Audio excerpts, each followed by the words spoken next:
Hello! Let's make some noise! Hi, everybody. I'm thrilled to welcome you to Innovation Week's Business Venture Competition. Let's make some noise. You're here.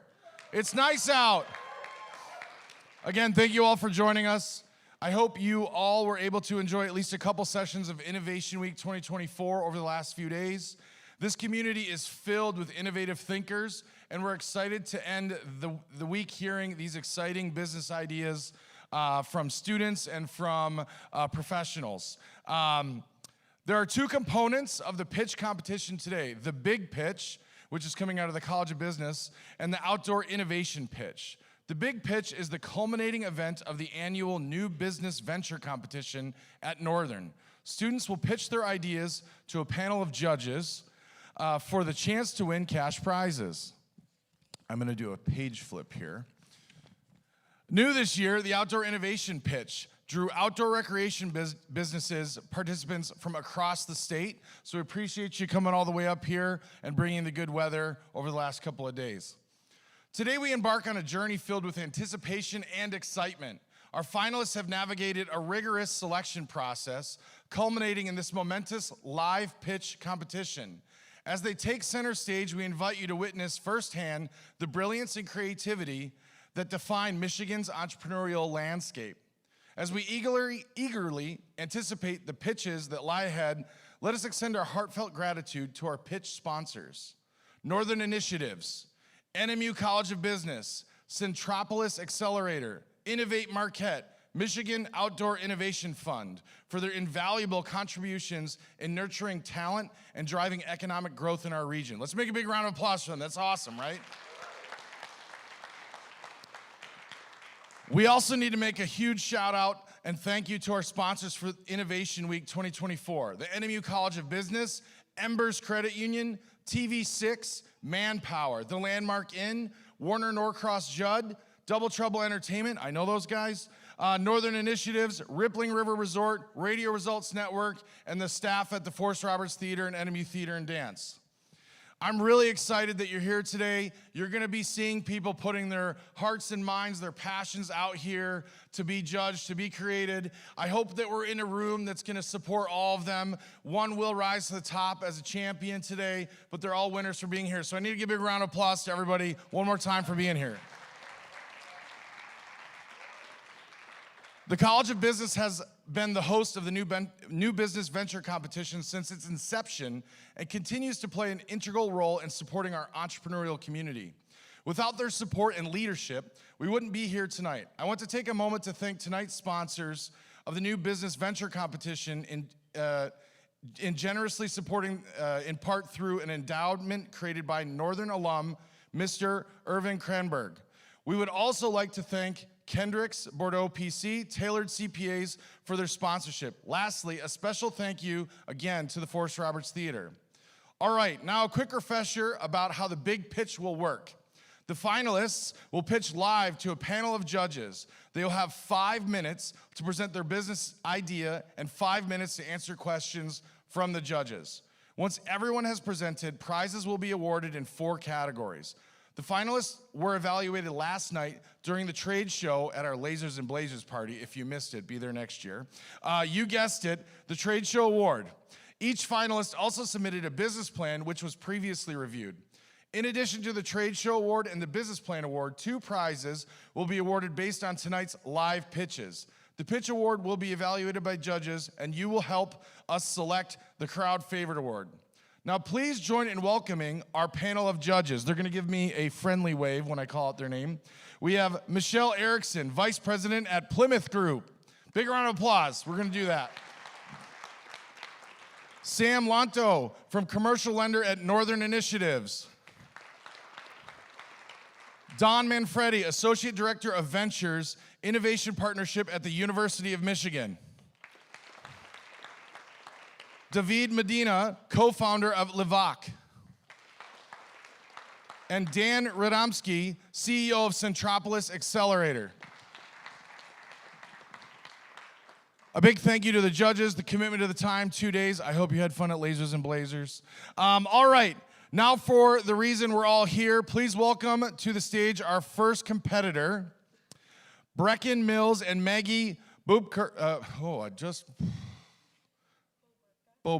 thank you. I'm never perfect.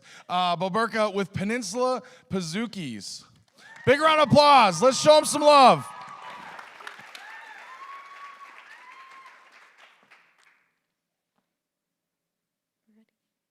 Hi, I'm Maggie Boberka. Hi, I'm Brecken Mills, And we are Peninsula Pizookies. Brecken, tell me, what even is a Pizookie? A Pizookie is a pizza cookie, a warm cookie skillet topped with ice cream.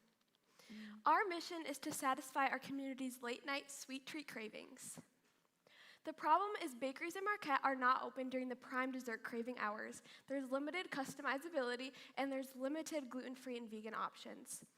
Peninsula Pizookies will solve these problems by bringing a customizable bakery to Marquette. Customers can walk in and open 6 p.m. to 2 a.m., perfect for college students, and get a classic chocolate chip cookie, funfetti, chocolate caramel truffle, and also vegan and gluten-free options. Our ideal location is located next to Pizza at Marquette on 3rd Street. Here is our location inspiration. We are going for a modern yet cozy environment where you can come in with your friends and create a Pizookie, and if you really want, you can take it to go. Customers will walk in, choose whatever kind of base dough they want, whether it's classic chocolate chip, chocolate, vegan, and gluten-free. You can choose any kind of chocolate chip, dark, semi-sweetened milk, any kind of mix-ins you want, like M&Ms, pretzels. We'll mix it all together, throw it in a cast iron skillet, put it through a conveyor belt oven, top it with ice cream at the end, and it will be perfectly golden brown and still gooey in the middle. Brecken, could I get Oreos in my Pizookie? Yes, you can. Oh, I love Oreos on a cookie. Our target market is going to be tourists and families during the summer, and then middle-aged and college students during our long winter months, which are usually 9 months out of the year here in the UP. We also want to have a target market to people with dietary needs because they deserve desserts too. For our competitive advantage, there is only 14 bakeries in Marquette, and none of them are open past 9 p.m. during our long winter months, and only 3 of them have gluten-free and vegan options. For our financials, our revenue is going to come mainly from our Pizookie and drink sales. We will have 3 types of sizes: a 3-inch personal Pizookie, a 12-inch classic, and a 16-inch party Pizookie that you can share with your friends and family. As you can see from our document, for our first year, our gross profit will be $223,000. After subtracting operating expenses and startup costs, we will have an income before taxes of $20,000. As our business begins to grow and people in the community start to find out what Peninsula Pizookies is, we are predicting to have a net income before taxes of $89,000 at the end of year 2. And at the end of year 3, as we are in the market, we go to farmers markets, we go to festivals, we get our name out there, we are predicted to have a net income before taxes of $200,000. For our proposed timeline, we are planning in May to go and talk to the establishment, tell them about our idea. Then, during June and July, to start planning the business, start having construction on it, and just having a very good time with our getting to know our customers. Then we want to open end of September, early October. To reach our customer, we want to go through social media, having videos and pages of Peninsula Pizookies to have you guys be a part of our business. We also want to go to festivals and farmers markets so that you guys can get to know us and we can be a part of the community. We want to get to know our customer so that they are involved in Peninsula Pizookies. We are asking for $200,000 to start Peninsula Pizookies and get it rolling. Thank you. Do you have any questions?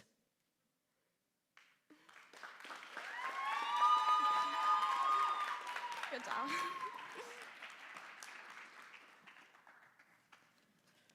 I can start. Go first. So I'm curious, you had your target markets, you had tourists, you had students.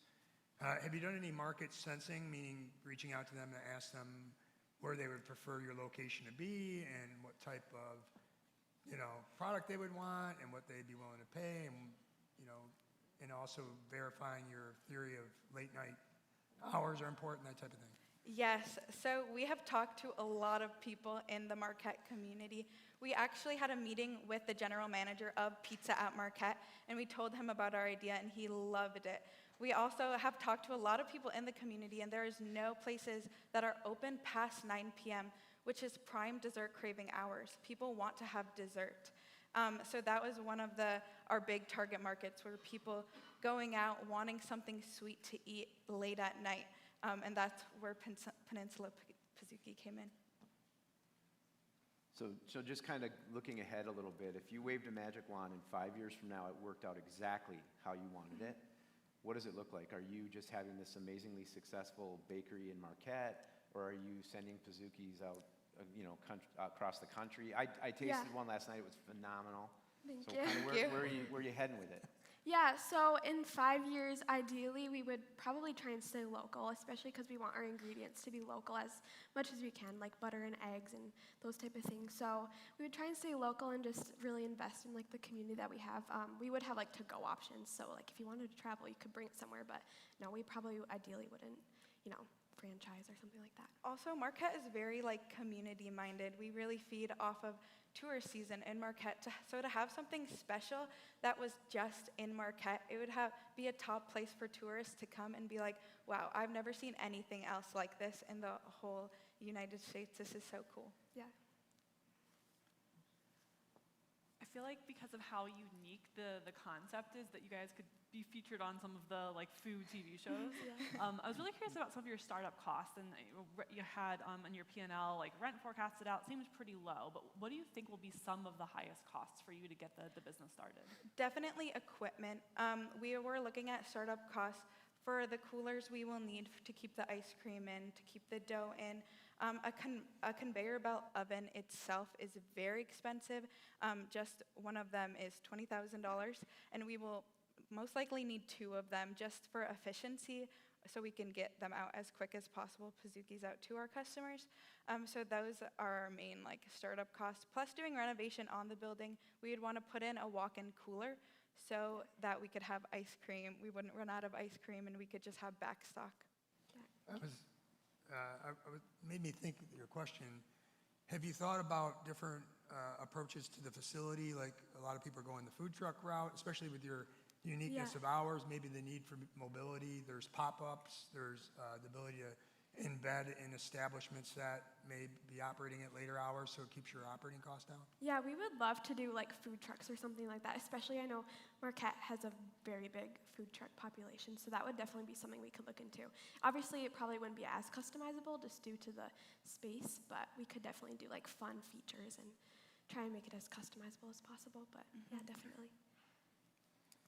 Looking at your projections, did you compare your unit sales price with the local bakeries in Marquette? Or is there going to be a premium on these since they are a late night snack? They're pretty average to the actual bakeries in Marquette. So if you go to Baby Cakes, you can get a muffin for $3.50 to $4 a muffin. A Pizookie itself, a 3-inch Pizookie, would be $5. So, and that's customizable. You don't get to customize a muffin at Baby Cakes, but you would get to customize your Pizookie and pick whatever ice cream you would want on it. Have you thought about doing partnerships with the pizzeria that you were talking about to reduce your upfront cost and pretty much to solidify your brand to your customers?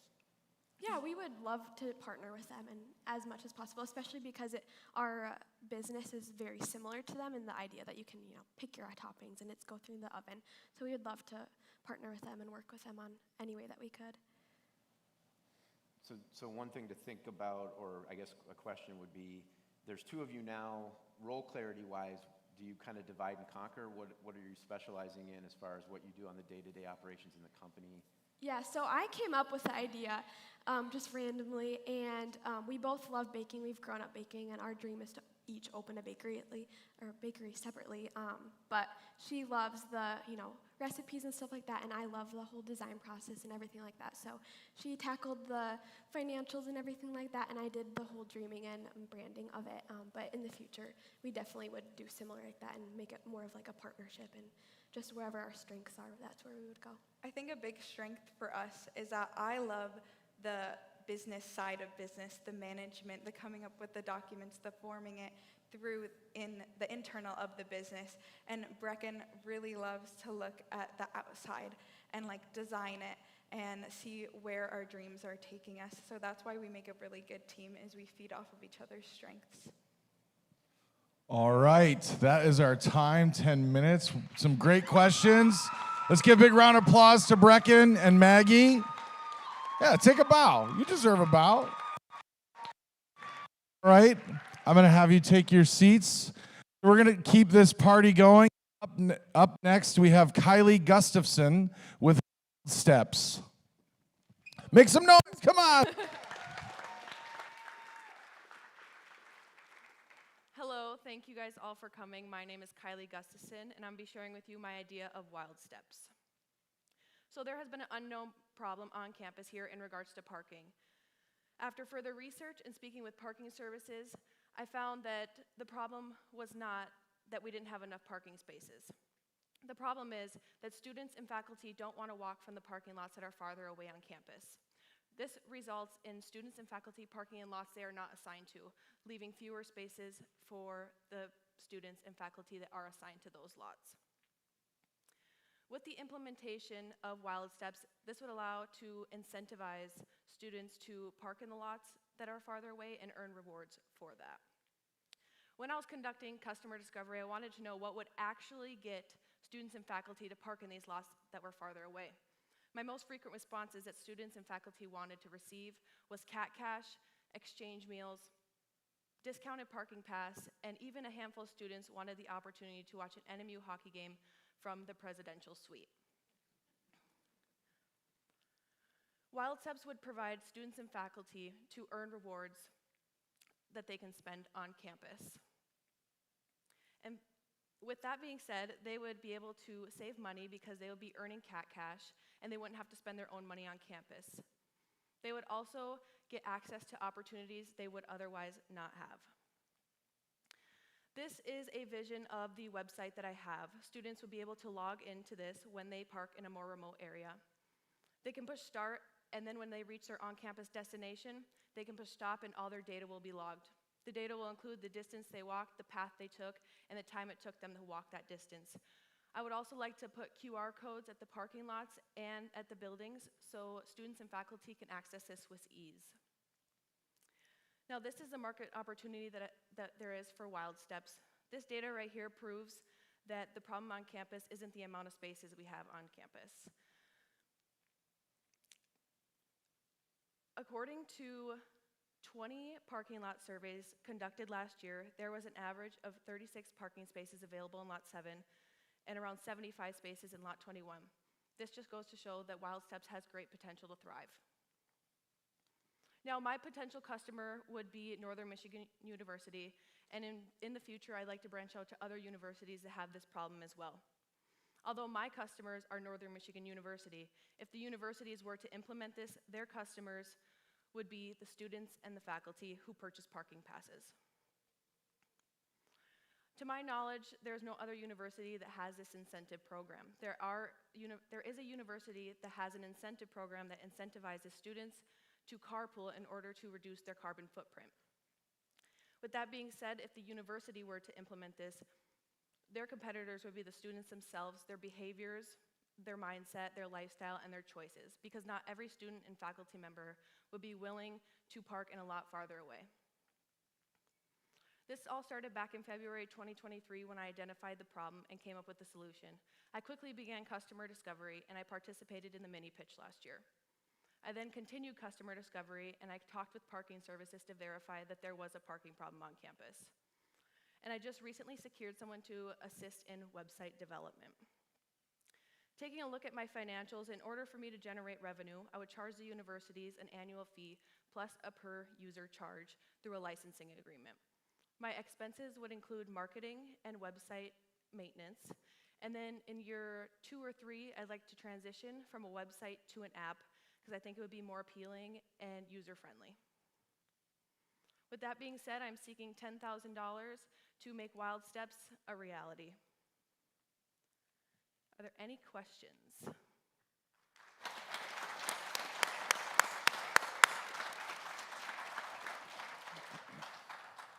I guess, I know you talked a little bit about the revenue model, but can you say specifically what's the price point for universities and kind of like, is it a per user, per student that is using the website license fee as well? Yeah, so it would be an annual fee of probably around $1,000, give or take, and then every user, it would be like $5. So then that would just be added onto it. Okay, thanks. So first of all, really good presentation. Thank you. Good job of addressing the problem and solution. And it sounds like you did quite a bit of customer discovery. I did, yes. Can you tell us how many faculty, students that you actually interviewed and talked to? I don't have an exact number. Lots of the times I'll just stand up in front of my class and talk to them about it, have a whole discussion. I would probably say 100, 150 students Wow, and faculty. that's great. Probably somewhere around there. That's just a rough estimate. That's great, great work. Thank you. Like I said, great presentation. I really like how you have a positive reinforcement to the issue rather than the negative reinforcement, which has been tradition. But what would you say to a customer such as the university who says we don't actually have the problem because we do have enough parking spots? Well, I would show them the data to prove it. And then, yeah, just go from there. I gotta see what they have to say. Have you, product-wise, have you looked into an automated solution, maybe using my GPS on my phone as opposed to physically making a person either scan a QR code or log in and log? Yes, so initially we were thinking about using like the Apple Watch feature that counts your steps, but then we realized that not everybody has the same amount of steps and the same amount of distance. So we kind of transitioned from distance. So with the website, the only way we could was to implement a GPS. If we were to transition to an app, I think it would be easier to kind of like partner with one of those like Map My Walk apps like that. So just as a follow-up, can I cheat the steps I take? Can I like say, hey, I actually did 600 steps instead of 50? So that's If why I'm doing it manually, or is there a?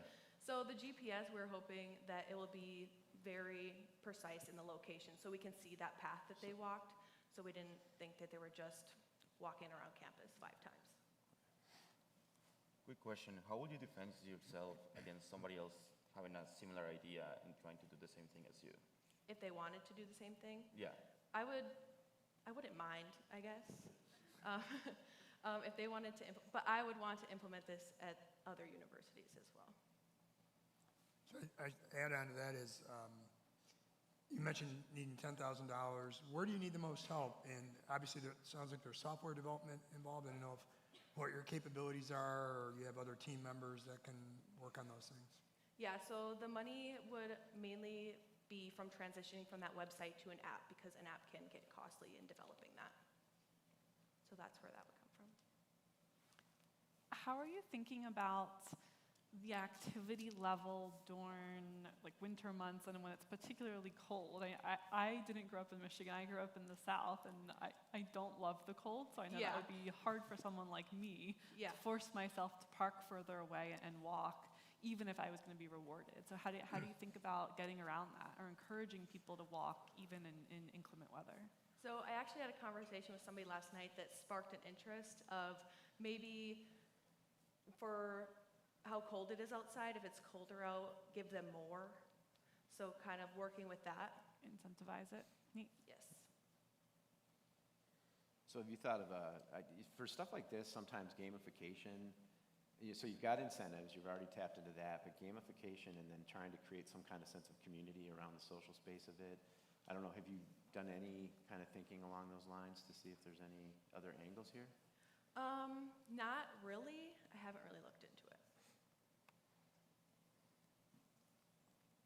So the incentives for the most distance walked, do you plan that to be like a tiered system? Like you get so many points, you're eligible for this, or is it more of a competition based? I think it would be more just like pick the incentive that you would want to park there, and then it would be adjusted to that incentive. So the distance might be a little farther for the better incentives.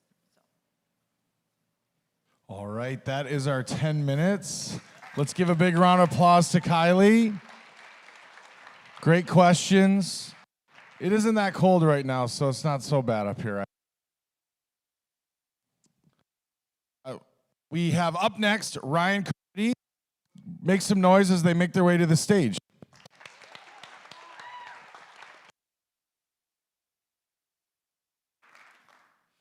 All right, so my name is Ryan Carmody, and I'm the founder and CEO of Yagai Greenery, an adult-use CEA microbusiness. The purpose of Yagai Greenery is to be the Black Rocks brewery of the cannabis industry. Right now in Massachusetts, the problem is multi-source and commodity cannabis. Education's valuable, and money doesn't actually grow on trees like people think it does. Right now, people are producing a commodity product, and people are looking for a craft product. They're also doing multi-source production, while people are looking for single-source production. With commodity products, they're oftentimes uncured, remediated, and left to wasted product. With a living being, input doesn't equal output every time. With beer, you can make a commodity product, but you can't make commodity cannabis. With this, when they waste their product, they have to multi-source and white label products from other production facilities. This leads to no customer loyalty and huge quality control issues. The solution to this is Yagai Greenery. I have all my building plans completely done. It would be a 9,600 square foot facility in South Grafton, Massachusetts. I need a micro business license, and we need a cultivation and product manufacturing license. We want to assure that everything's quality. It's going to be cured and medically tailored cannabis that's made with high-tech and high-efficiency farm equipment. This is what craft cannabis is.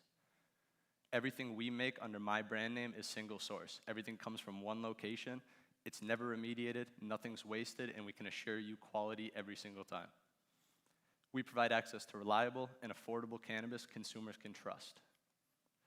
At least 17 businesses have either lost or returned their licenses to the state of Massachusetts, and these are the adult use retailers that can't meet demand with in-house production.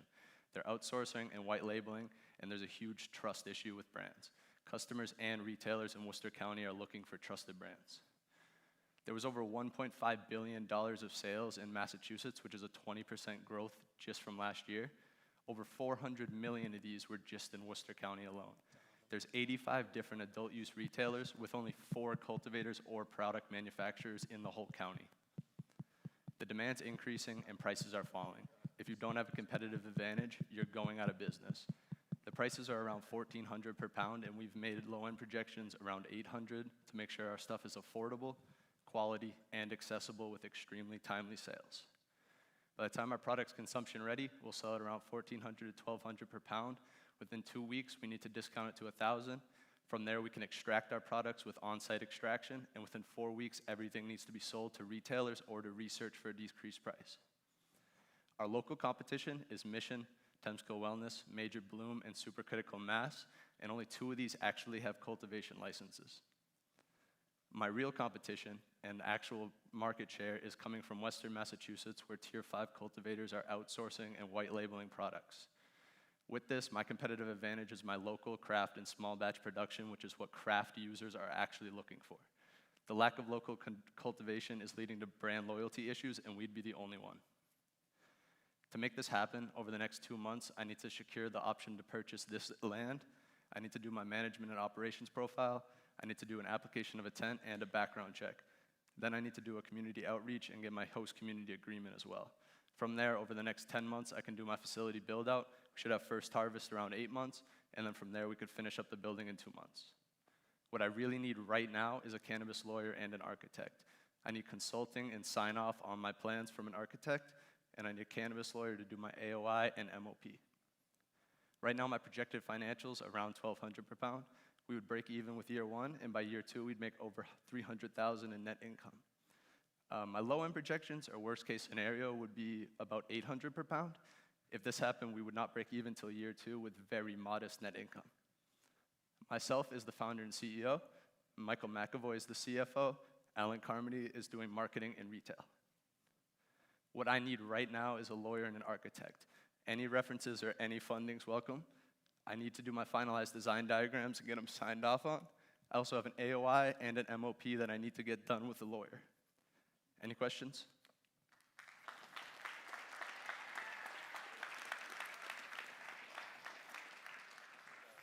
Attorney you'd need has to be in Massachusetts, right? Because it's all state by state. It's very specific. Yeah, so my attorney is one of the only things that actually doesn't need to be state specific.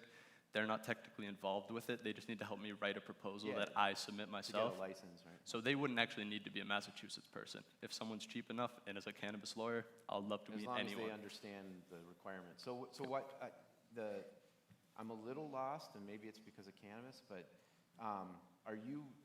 why not just, what's different about you than just another grower? I kind of lost the plot halfway through. I was following, I'm like, are you like a co-packer for cannabis? But then it felt like you're just growing, so why We're would not actually directly allowed to sell anything as a retailer, but the issue is in my county specifically, we're the biggest county in all of Massachusetts for cannabis sales, even above Boston, but no one's actually producing cannabis local. This is a big issue for craft consumers who really want a quality product that's made with high quality farm equipment.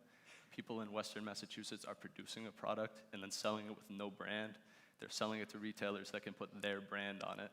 And no one's with craft consumers are not appreciating that, and I'd be the third cultivator in like the actual county. And with actual living products, the post-harvest chemistry, they deteriorate very quickly, so being local is a huge advantage. So Ryan, really well done. Great presentation, first of all. It looks like you did a ton of market research. I'm curious on how much primary research you did as opposed to secondary. Primary meaning customer interviews, market research. Did you talk to dispensaries, growers, others in the value chain? Maybe you can explain how many people you talked to and what you learned. A lot of it, I'd say for me, it has to be secondary, but it's coming from primary sources. A lot of people in the cannabis industry like to post on social media and online about their personal experiences and what they view about the cannabis industry. Me personally, I'm very involved in this, and I like reviewing what people are saying. So I'm not interviewing people and asking people their opinions, but there's very big people in Massachusetts who have like YouTube channels or Instagrams, and they're the influencers for the community, and listening to kind of their opinions. A lot of times they have comments, they get DMs, and they're getting the opinions from people. So using their opinion can often help, and these are usually the craft consumers who want quality, and the biggest thing I see is local and single source production. They want things coming that are brand labeled, they want the brand to grow it themselves, is the biggest issue. What is the biggest assumption that your business depends upon being true? Upon- Like, what are you assuming that the market is requiring, that the market needs, and that you're going to deliver to them? Yeah. That if it's not true, the business goes down, and if it's true, it goes up. My assumption that I'm making is that there's a lot of consumers in Massachusetts that are looking for a higher quality and more consistent product. And I'm with my setup and my design, we have quality assurance built into the business model, and we can actually offer this. I had never heard of craft cannabis before, but when you made the comparison to craft beer and Black Rock, it made a lot of sense to me. Like, how much does the craft cannabis industry already exist, if at all, in the U.S.? Like, is it actually a growing industry? Yeah. What's driving the interest in craft? Well, a big portion of what I'm looking at for this was Michigan, Colorado, and California, and there's huge craft cannabis industries popping up there.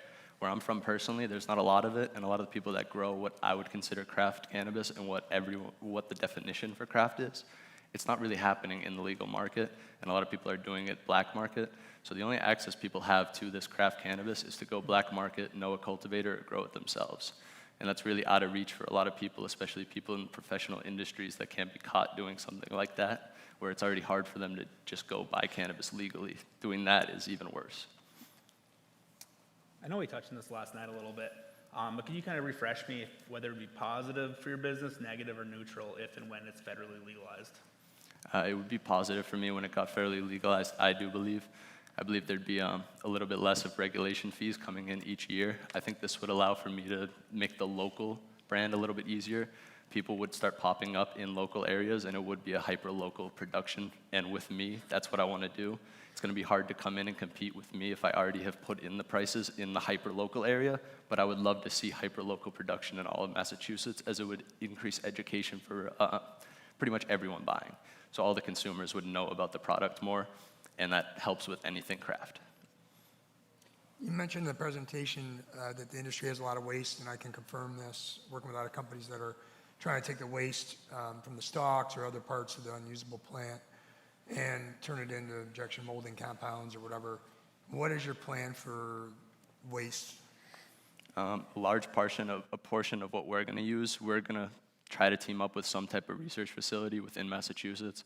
I know a few different just because of my med plant background. I'm into the analytical chemistry, and I've been trying to get a lot of jobs with people that do chromatography work.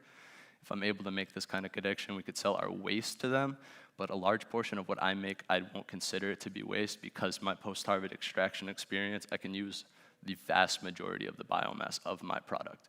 We can deal with the hemp and stuff too, send that all off, but everything else that's associated with the medicine, I know how to extract and use. So we should have a minimal waste compared to most productions.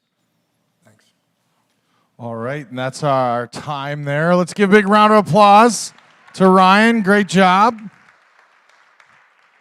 We're going to keep this party going. Let's give a big round of applause to Morgan Johnson.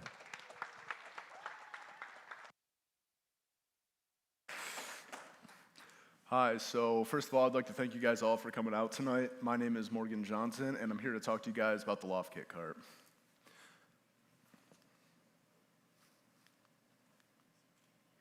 Maybe. Okay, so the Loft Kit Cart is a utility cart designed to transport dormant loft kits. You can think of this more easily as a wagon designed to move lofted bed parts. So some of the current unresolved issues with the process of moving the loft kits in and out of the dorm rooms is that it's an incredibly slow process. There's 4 pieces to every single loft kit, and when one person is working on it, you can only carry 2 of the 4 pieces at a time. So the heavy loft pieces can be very dangerous after you're moving hundreds of pieces a day. It is very labor-intensive and exhausting work, and there are no viable alternatives to hand carrying them as of right now. So our solution is a cart designed to hold 6 completed loft kits. It is designed so a single person can efficiently move all of these at once. It reduces the risk of injury. All the pieces sit and hold on there when they're being pushed around. And you can move 1 kit or 6 kits in 1 trip as opposed to 12 trips for 6 kits without the loft kit. So why now? Currently, America is dealing with a little bit of a housing crisis, and on-campus housing is increasing a demand for it. And so the lack of housing is Texas State University is one of the universities that is condensing the rooms. They're turning single bedrooms into bedrooms for 2 people, doubles for 3 people, and so on and so forth. So the lack of space is creating a demand for more loft kits to be used. So the market. We're currently looking at targeting the college dorms and universities themselves. They're the ones doing all the work in the summer, taking the loft kits in and out of all the bedrooms. So there's over 2,500 4-year universities, all dorms and loft kits right now in America. Another market we could go after is the loft kit manufacturers themselves. They've got to move them around in and off the trucks in the facilities. And Northern has 2 loft kits right now. We use a company called University Loft Company, and we use Brill Company. Each of our carts fits one of those respective brands, and University Loft Company deals with over 1,200 universities in America, and Brill Company is also one of the lead producer of dorm furniture. So right now, our target customers, we're looking at going after Michigan State, U of M, Western Michigan University, and Saginaw Valley State University. They all use very similar kits to what we currently have right now that our kits are already built for.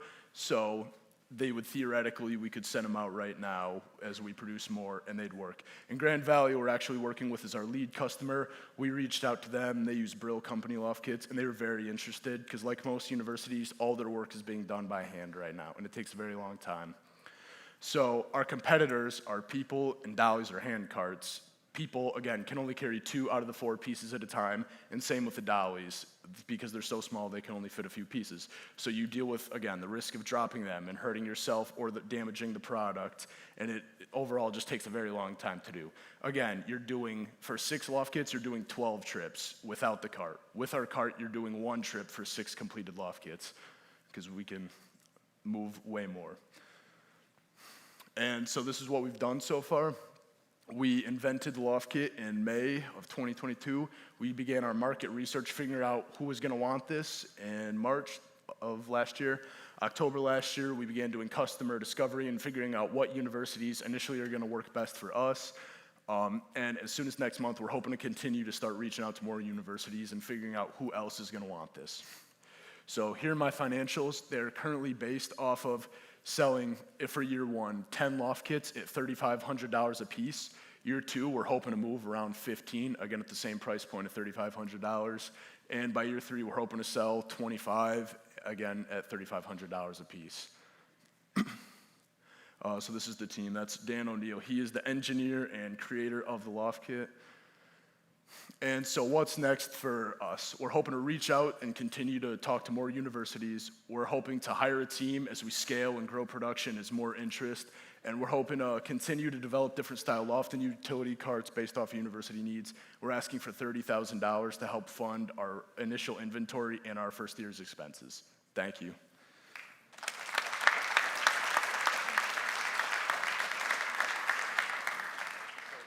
So before I ask a question, that's Dan. I mentioned him last night, so you got to meet him because when you start figuring out how to make this more modular and scale it, Centropolis can most likely help you, I would guess.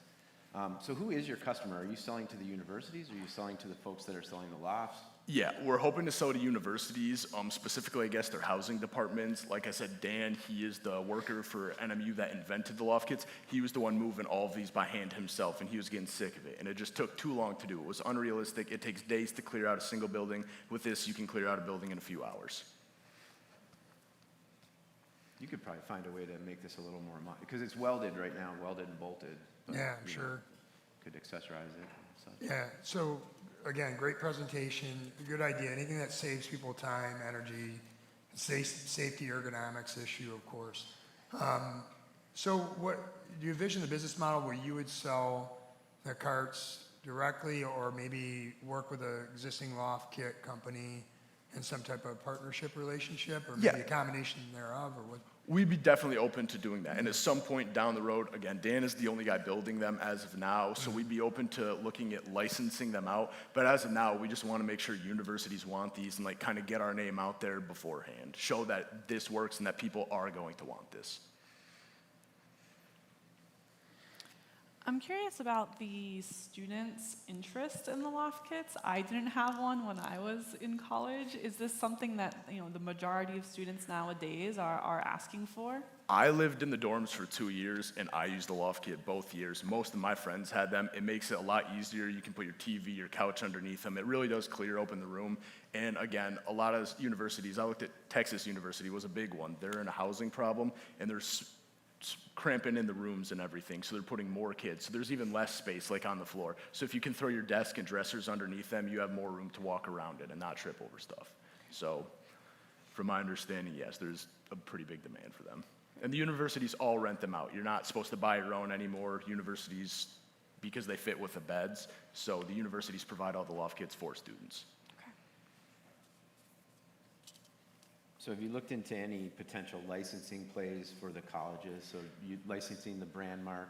So you go to Michigan State and you put, a Block S or Spartan on there. We haven't actively done that yet. I just started working with Dan around last semester. He was doing this kind of just on his own and building them. I think when he found out other people could use this is when he started reaching out to the university and trying to receive help because he doesn't know much about the business part. So no, as of now, I haven't looked into licensing it out, but we're very open to the idea of it. No, the Wild Steps person's not going to like you because you're going to make the guys doing the loft kit step less. So just remember, stay away. What does success look like for you in the business down the road? I mean, 5 years from now, kind of how much traction across universities do you think you can achieve?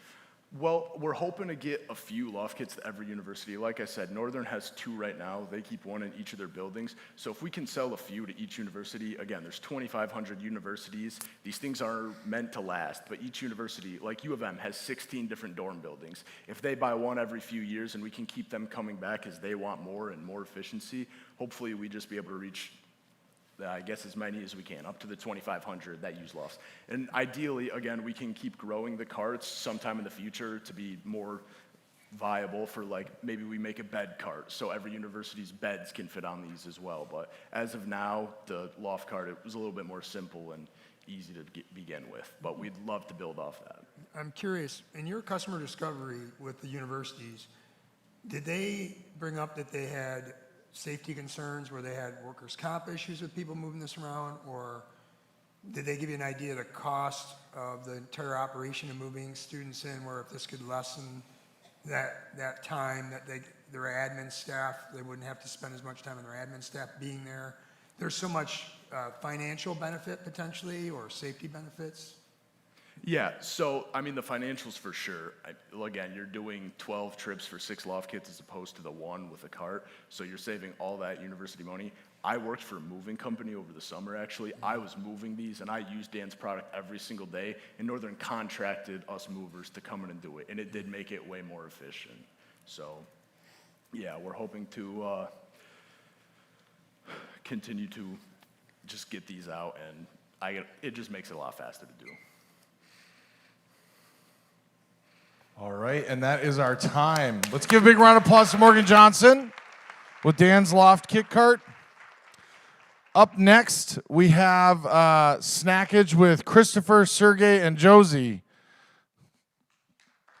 Let's make some noise. Come on, get excited, people.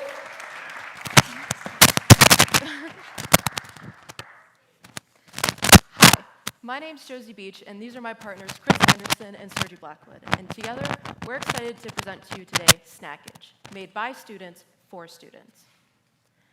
Empowering college students and parents through seamless connection and convenience, our mission is to bridge the gap by providing essential care packages to students on campus.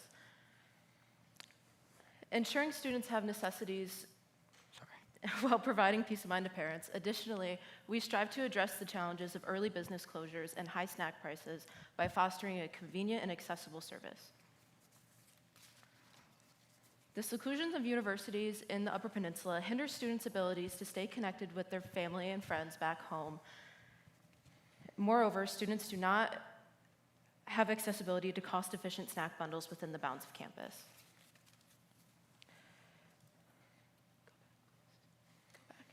Sorry. We solve this problem by providing a variety of themed snackages that range from specific flavor profiles to holiday-themed snackages. And we operate as a traditional business-to-consumer service utilizing the United States Postal Service. However, what sets us apart is our ability to deliver on campus to our students, to offer the most convenient solutions, and to build a relationship with our client base by meeting them face-to-face. So getting customers in the beginning proved to be very difficult online. We seem to have not a very strong brand image on social media websites, so we needed to think outside the box. And we came across 2 in-selling opportunities that were at hockey games, and we were able to sell in person and talk with the customers and get valuable feedback. In the future, we hope to create a stronger brand image by adding our boxes, adding our image to our boxes and things like that. So you know when you're opening a snackage, you get a snackage. You're not mailing something from the post office. So for our competitor analysis, I want to look at 2 separate markets because I felt they tied into this very well. The first is the snack box subscription market, which in revenues in 2022 were roughly $107 million and are expected to grow at a compounding annual growth rate of around 14% over the next 10 years. These 3 companies you see at the bottom of the screen make up roughly 1/3 of that market. I wanted to also look at care package companies who have a similar model to us, but are tailored to a much different market other than the 19 million students we hope to reach in the United States. The price ranges roughly from $30 to $150, depending on the items, the size, and the theme of your package. Also, we would like to focus our marketing efforts here in the future towards the 3 schools here in the UP, which hold 13,000 undergraduate students, which are Northern Michigan, Michigan Tech, and Lake Superior State. So this is a little bit of our traction. In early September, that's when we came up with the idea for Snaggage, and we decided to use it for our class. Throughout the month of September is when when we decided to work on the minimal viable product, and we were able to get one by the early October, end of September. End of September 26th through 28th is when we filed the DBA with the City of Marquette for the name of Snackage. Then we proceeded to make a business bank account with Honor Credit Union. Our biggest day for Snackage was October 26th. We were able to go perform in-person sales at an event to raise money for the charity we were supporting at the time, Project Jade. And we were able to sell boxes there as well as just spread word-of-mouth awareness and hand out pamphlets for people to be able to buy at home when they get home. Our second in-person opportunity that really went great for us was the NMU versus Michigan Tech game on December 1st. Our target customer is the parents, so this gave us a perfect opportunity to directly talk to the parents because this was a pretty big game, as Michigan Tech versus NMU usually is. So we were able to hand out pamphlets again and sell boxes. And on December 8th is when we shut down our business. That was the end of the semester, and we were able to generate $1,000 in revenue and donate $350 of profit to Project Jade at the end of the semester. So for our financials, as he said, we were able to, in an 8-week period, which is more or less a 4-week period because it took us quite a few weeks to figure out how we could generate sales. We were able to generate $1,064 in revenue, $700 of that was within a 4-week period. Our initial investment was $335, and our net profit was $350 that we were able to hand over to Project Jade. I understand the profit margin is a little off. It was because of the sunk costs in marketing and in postage. And here also are a small projection of what we feel like we could be doing within a few years. The marketing, we feel like, is the biggest part, and creating a brand image will be the biggest part in creating our product that we would like you guys to purchase. And I can take it. Oh, sorry. Partially going off that, we'll be seeking for a $30,000 investment because one of our greatest needs is establishing a brand image as well as making that image come through our packaging, our boxes, and overall our marketing campaign is one of the biggest things we'll be seeking the investment for. And there's our team, and thank you. You guys have any questions? Thank you.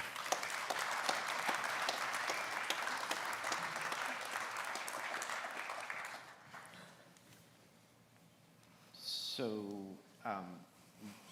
on your competitive analysis slide, there seems to be quite a few competitors. There's also a few international companies doing this.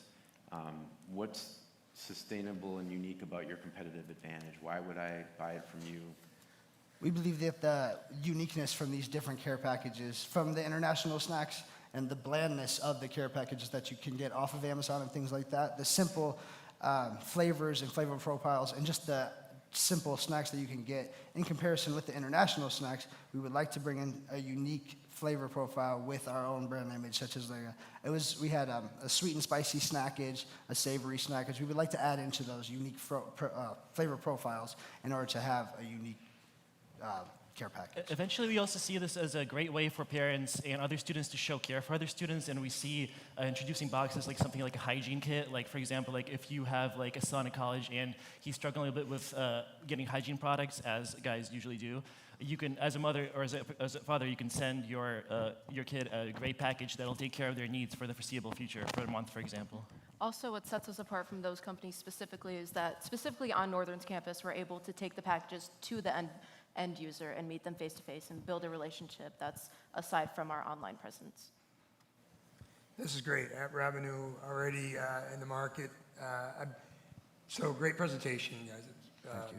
One of the questions I had is, when you're coming up with this idea, did you go through customer discovery or market discovery? Did you talk to parents? Did you talk to students? Did you even reach out to some of the competitors? And can you explain that process, what you learned, how many people you talked to?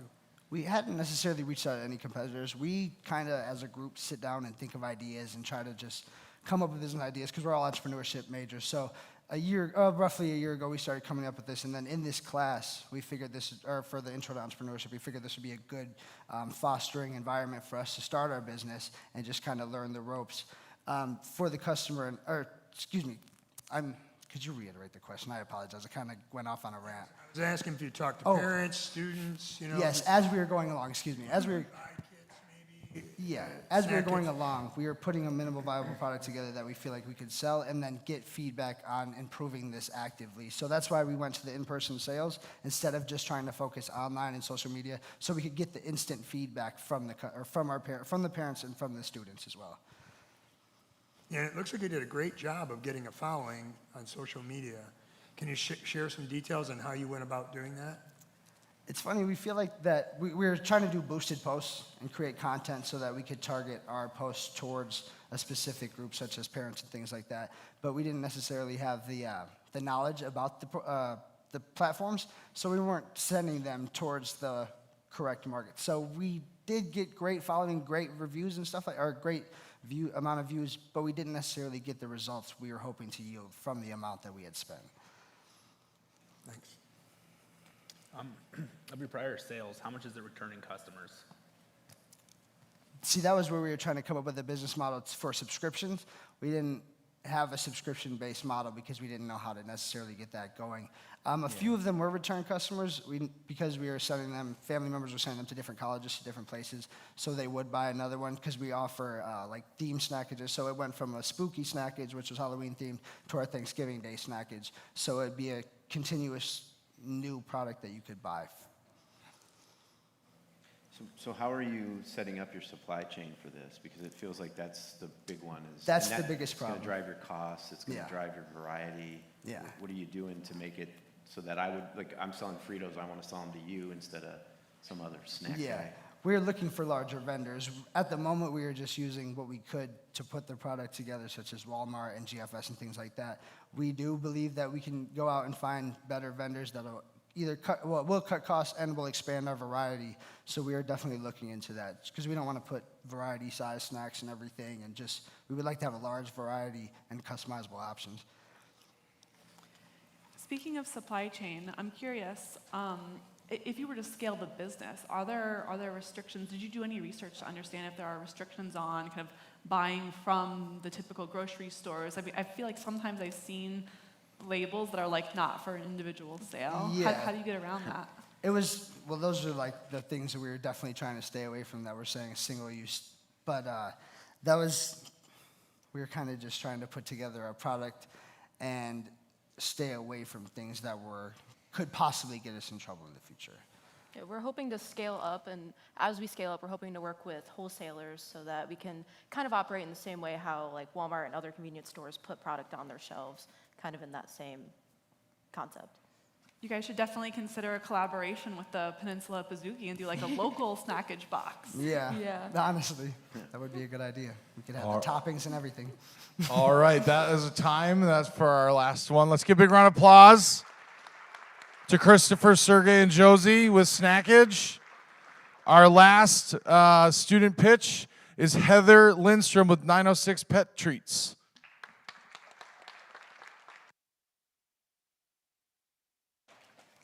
Welcome, everyone. My name is Heather Lindstrom. This is my dog, Dash, that's up in the picture. He is one of the main reasons why I got into doing this. I wanted to be able to offer a healthier alternative for him than the store-bought treats. Some of the issues I had with the store-bought treats, was that he became allergic to a lot of them. So this way I'm able to prevent my time spent at the vet with ear infections or bleeding paws. And then, as I say, also helps save time of making it yourself. What is the problem? As I said, with my dog in particular, he would get ear infections from store-bought treats, dog food. By doing some research into it, I found out some of the treats come from overseas. Overseas do not regulate their products as well as the US does, that there can be toxins and chemicals that are contained in there. Also, some of the store-bought treats do have higher sugar content, fat, as well. So my fix was to make my own treats, which provide a healthier alternative. I try to use whole wheat flour, better ingredients. I use all-natural peanut butter. I use fresh strawberries, bananas, and everything. I use with minimal ingredients. One of my treats in particular only has 3 ingredients, in it. And then mine does not have gluten allergies, but I have come across people who have allergies that they want to stay away from grains, so I do offer gluten-free and grain-free varieties.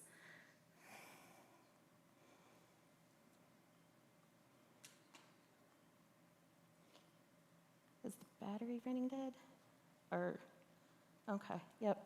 What is some of my competition? The competition, you can walk down any store aisle. You have milk bones, which my dog is highly allergic to. And then from some of the local competitors, Mary's Eat Oats here in town, and then there is one other person that I've seen in the last year who sells treats locally, but has a very limited variety of treats.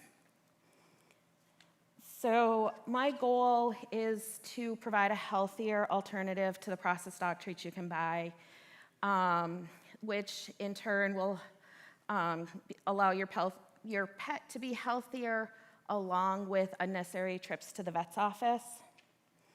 Who is my market? My primary right now, I looked at Marquette County. The last census says there's over 66,000 people here in Marquette County alone.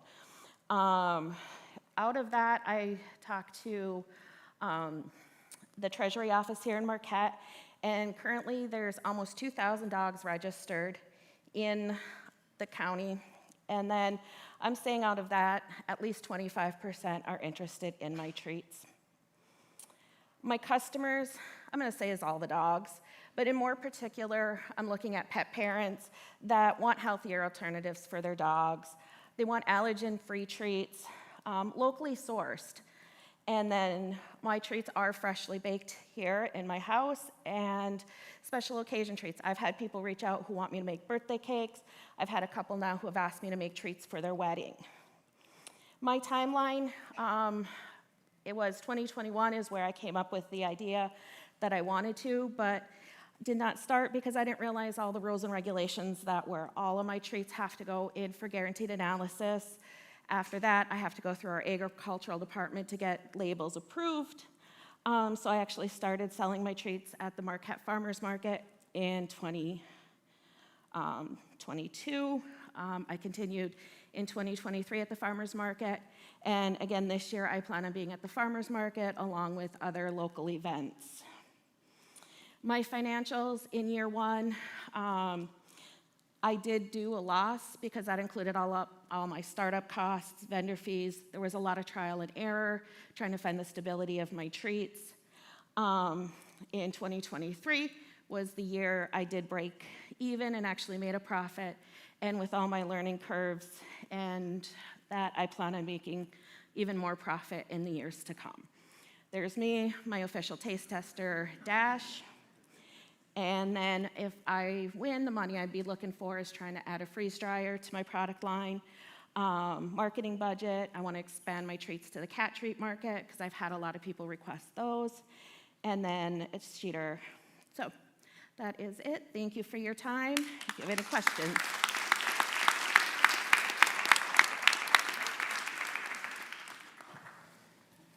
So you're making these in your kitchen now. Are there any rules from like Lara where, you know, what size do you have to get to before you have to go to a commercial kitchen? How do you scale out of your kitchen, I guess is the real question. Right now, there is no like technical rules and regulations. Anything I do make, as I was alluded to earlier, is I have to go through, get them like guaranteed analysis, and let's see, there's the guaranteed analysis, then I have to go through the Michigan Department of Agricultural to get my license. They have to approve all my labels and everything like that. And then I can do it in a kitchen at home. But if I do decide to go bigger, I do have to have, like in somebody else's kitchen, it does, you know, at that point in time, I would have to look at making sure the kitchen does fall under like the normal rules and regulations. First, congratulations for running your business for 3 years, although the first year wasn't the greatest. Second and third year, congrats. Thank you. Out of the customers that you have right now, how many do they come back? And yeah. How many people come back? Yeah, to buy the same treats. I was gonna say it's hard to tell. There's being at the farmer's market, I do both this, this last season, I did both the Saturday and the Wednesday market. I know the Wednesday market did have a lot of travelers, people traveling in town. I know I probably have at least 25% of my customers come back. If I don't happen to be at a market for some reason, they look for me. They're like, we didn't see you last week. And then I tell people if they can't find me, reach out to me. I have my cell phone, Instagram, Facebook. I live in Ishpeming, but I'm in Marquette, as I say, 6 days a week. So I try to make sure there's open lines of communication if somebody does want something and can't find me. So I'd like to offer you $100,000 for 5% of the equity in your company. No, I just thought I'd throw a little Shark Tank in there. You are successful, though. It's something I want to compliment you on. I mean, it sounds like you learned quite a bit in this process, I have. right? And I'm glad you shared kind of some of those, those failures. It takes a lot of failures to get to success. Can you share with us what concerns you have about scaling this business? And specifically, is it on the supply chain, the raw ingredients, being able to scale? The biggest thing right now for me to scale it bigger is my lack of time. I have gone back to school full-time. I work part-time. And then, I do have my business I'm trying to build as well. I know I've talked to a couple local people in town that would be willing to bring my treats in-house because they want to have a local supplier. So by building the business, and getting the extra funds, if I can sustain having, an employee, that would be where I could do some of that. But with my primarily market being in the summer, it's hard to hire somebody just for a couple months. I'll also say congratulations. Thank you. I was able to take a few of your samples back to my house last night. I have 2 dogs who love them at home. So if Dash does need any extra employees, my dogs would love to be taste testers. My one question is, I think we touched on it a little bit last night, but have you looked at any kind of partnerships with the animal shelters in the area, anything like that? I have talked to UPAWS a little bit. I have not gotten into an extensive conversations with them. That is something that I know they have a gala coming up that I'd like to be more involved in. I was at Stretcher Mutt last year with them. Hopefully, this year I can have a bigger part in helping them promote and everything to, as I said, I do want to give back to the local community, and through my pet treats, that is an option. Another go-to-market question. Are you looking at any other online retailers? There's Chewy, there's other groups to be able to sell your product on. Kind of going back to being licensed, every state has their own rules and regulations to be licensed to sell pet treats. So if I wanted to sell in Wisconsin, I would have to go through the whole process of applying through their agricultural department to get that, and every state is a little bit different. So that's kind of where I'm, running into I'm going to jump online and sell everywhere. It's kind of hard when people go searching for you, and it's oh, I'm sorry, I can't sell to California right now. How many farmers market, trade show events do you typically attend a year to sell? Through May, the farmers market, Marquette Farmers Market here in town, starts in May and goes through the end of December. I'm there every Saturday. I also did through, I think it was June through the end of September, I did every Wednesday market. I've picked up at the Dome Show, craft shows. I did both of those big ones this past year. I do have a friend of mine who will help me out occasionally if I've double booked myself. So as I said, usually May through the end of December, I keep very busy. Yeah, thank you. All right, and that's our time. Let's give a big round of applause to Heather Lindstrom. Great job. How about a big round of applause for all of our students? These are students. This is the future of a creative enterprise entrepreneurial community here in Michigan. Let's give a big round of applause for judges. Great questions. I should have my next slide that'll have a QR code on it. Am I going to get a? Yes. All right. So before you head out to our 10-minute intermission, our judges are going to do some tallying here. You have our amazing people. I'm going to call them out here and make them raise their hand one more time so you can refresh. You're going to do this QR code because it is a crowd voting. You're going to get to go on there and pick one for crowd favorite. So remember, we had Brecken Mills and Maggie Boberka with Peninsula Pazookies. Raise your hands. All right. We had Kylie Gustafson with Wild Steps. We had Ryan Carmody. Raise your hand. Yep. We had Morgan Johnson with Dan's Loft Kits cart. Christopher, Sergey, and Josie with Snackage. And we just had Heather Lindstrom. All right. Big round of applause again for them. Pick your favorite. We're going to leave this QR code up. We have a 9.5-minute intermission now because it just took 30 seconds. Thank you, David Pierce. And you can go out, use the restroom, get back in here, and we're going to get into our outdoor innovation pitch.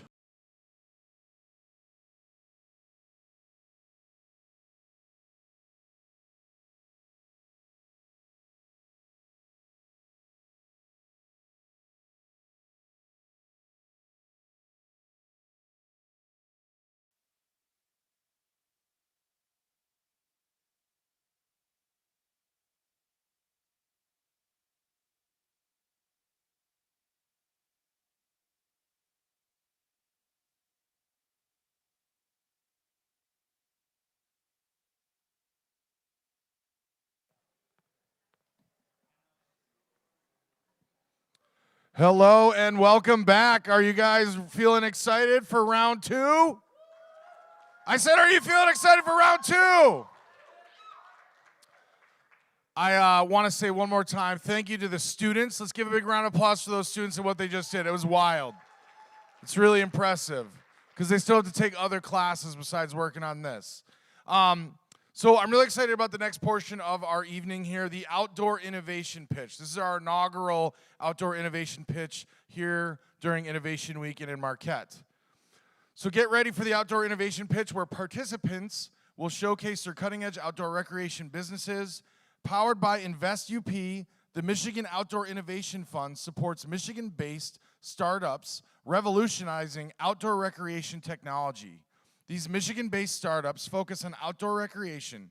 Winners stand to gain up to $50,000 in services and investments from the Michigan Outdoor Innovation Fund, with an additional $10,000 Make It in Michigan award, sponsored by Centropolis Accelerator, Innovate Marquette, and the Michigan Outdoor Innovation Fund. We're so excited. Remember, we have our voting here. If you didn't do that QR code, do that right now for a crowd favorite from earlier. There'll be a crowd favorite later. So, all right, now for the reason we're all here, please welcome to the stage our first competitor, Josef Hjelmacher from Electric Outdoors. Let's make some noise. All right. Good afternoon, all. It's a privilege to be here today, so really excited about it. My name is Josef Hjelmacher, founder and CEO of Electric Outdoors, and we are on a mission to connect people with sustainable outdoor experiences. And we're certainly huge supporters of this ever-growing era of vehicle electrification we are in right now. Did I just lose it? Yeah, we lost. I have green screen up here. Okay, it's working up here. Okay, so let's do this instead then. So, but going to the outdoors electrically is going to be a major challenge, especially if you want to go camp and go beyond the grid. You see, landowners, they are today inviting us to their land, and we show up in our gasoline or our diesel-powered vehicles, but they have no solution for us showing up electrically. You know, where the infrastructure ends, that's also where our electric outdoor adventure stops. And these landowners, they are now faced with significant challenges, like it takes decades to develop essential infrastructure. It costs millions of dollars to execute, and even the most sustainably focused initiative, they do harm nature dramatically. So landowners, they simply have no sustainable or affordable way to support this influx of electric vehicles coming to the outdoors. And now we're back to zero. Okay, so this problem, this challenge, the future of camping, if you will, or bringing and facilitating people electrically in the outdoors, it's a multi-billion-dollar infrastructure challenge. Every year, more than 80 million American households go camp, and it's growing with 15.3% on an annual basis, rapidly converting to electric vehicles, yet only less than 20% of all chargers are deployed in these rural, remote areas altogether. And add to that, the American youth embracing mobility, demanding sustainable accommodation, and never ever has it been harder to find a place to go. Well, that's why we at Electric Outdoors exist. Our portable, off-grid, and solar-powered outdoor system, it solves for all these infrastructure challenges, and it's enabling landowners to unlock new destination, new land, allowing us to travel to the outdoors electrically. It's designed to be easy to deploy and fast to deploy. It can be moved around. It supports microgrid-related applications by either connecting them to each other and or the grid. And it's designed to be that nice platform that you can come to and enjoy the outdoor, the springboard for your amazing outdoor adventure altogether. It captures energy from the sun, stores that energy in battery, and then we use that energy to charge vehicle, be it electric or a legacy camper that is coming to our units. We use also that energy that we have to harvest and keep water fresh, as well as taking care of your waste, incineration. So you have all the life essential amenities at the platform, leaving us to create memories. Pretty sophisticated backbone system. This energy management system, the learning mechanism that we call the Canopy OS. It's powered by an AWS IoT and cloud-based platform. We're always connected using Starlink, so we can take energy management to the next level and create really intuitive customer experiences. And we are in a very high growth, attractive market altogether, being high-end camping. And we're zooming in on the North America glamping market as our beachhead at 1.1 billion and a 15.3% CAGR, serving more than 17 million households on an annual basis. It's really a perfect persona fit to Electric Outdoors. Our business model is that we're selling directly to customers, customers like the states, the national parks, tribes, private and public landowners altogether, and big campgrounds. We will also get recurring revenue from the digital assets that are supporting the experience altogether. But most importantly, this is a tool for our customers to create great return in a short amount of time, utilizing our sustainable assets, creating revenue. The first couple of years is all about bringing our pilot units, and I'll talk a little bit more about that, to life, learning from it, creating awesome experience, and then scale from there on. And we plan, towards the end of our business plan, to have about 563 units deployed around America, and that will generate a healthy revenue and operating income altogether. And we're focused right now. We have great traction, great support from Michigan altogether, but we're laser focused on raising money and executing our pilot phase. So when it comes to raising money, we have a lead investor, we have a term sheet, we're about to start an initial close of $1.75 million that will support the next phase that we're going into with the pilots. And on product, we just take all the learnings that we have gained from building the prototype, and we're putting it into the pilot experience. And this pilot experience, I'm really, really excited about the opportunity to be working with Michigan, in particular the Upper Peninsula, to really launch these first of pilots here together with the team in the UP. And together we will create amazing experiences using our platform as the springboard to your outdoor sustainable experience altogether. All right, finally, I have a fantastic team, working with me, my co-founder Kurt, and surrounding us, I should say that Kurt and I, last we worked together at Thor Industries, the maker of Airstream and Keystone and Jayco. So I had the pleasure serving as the Chief Innovation Officer, and Kurt was my principal architect. And altogether, we were able to bring electric RVs to life, so we have the experience. But surrounding us is an awesome group of diverse talent. And not to talk about the ecosystem that we have built up, everything from renowned technology companies to fabricators to customers that will really help us launch this activity altogether. So with that, thank you so much, and I hope to see you in a canopy this summer.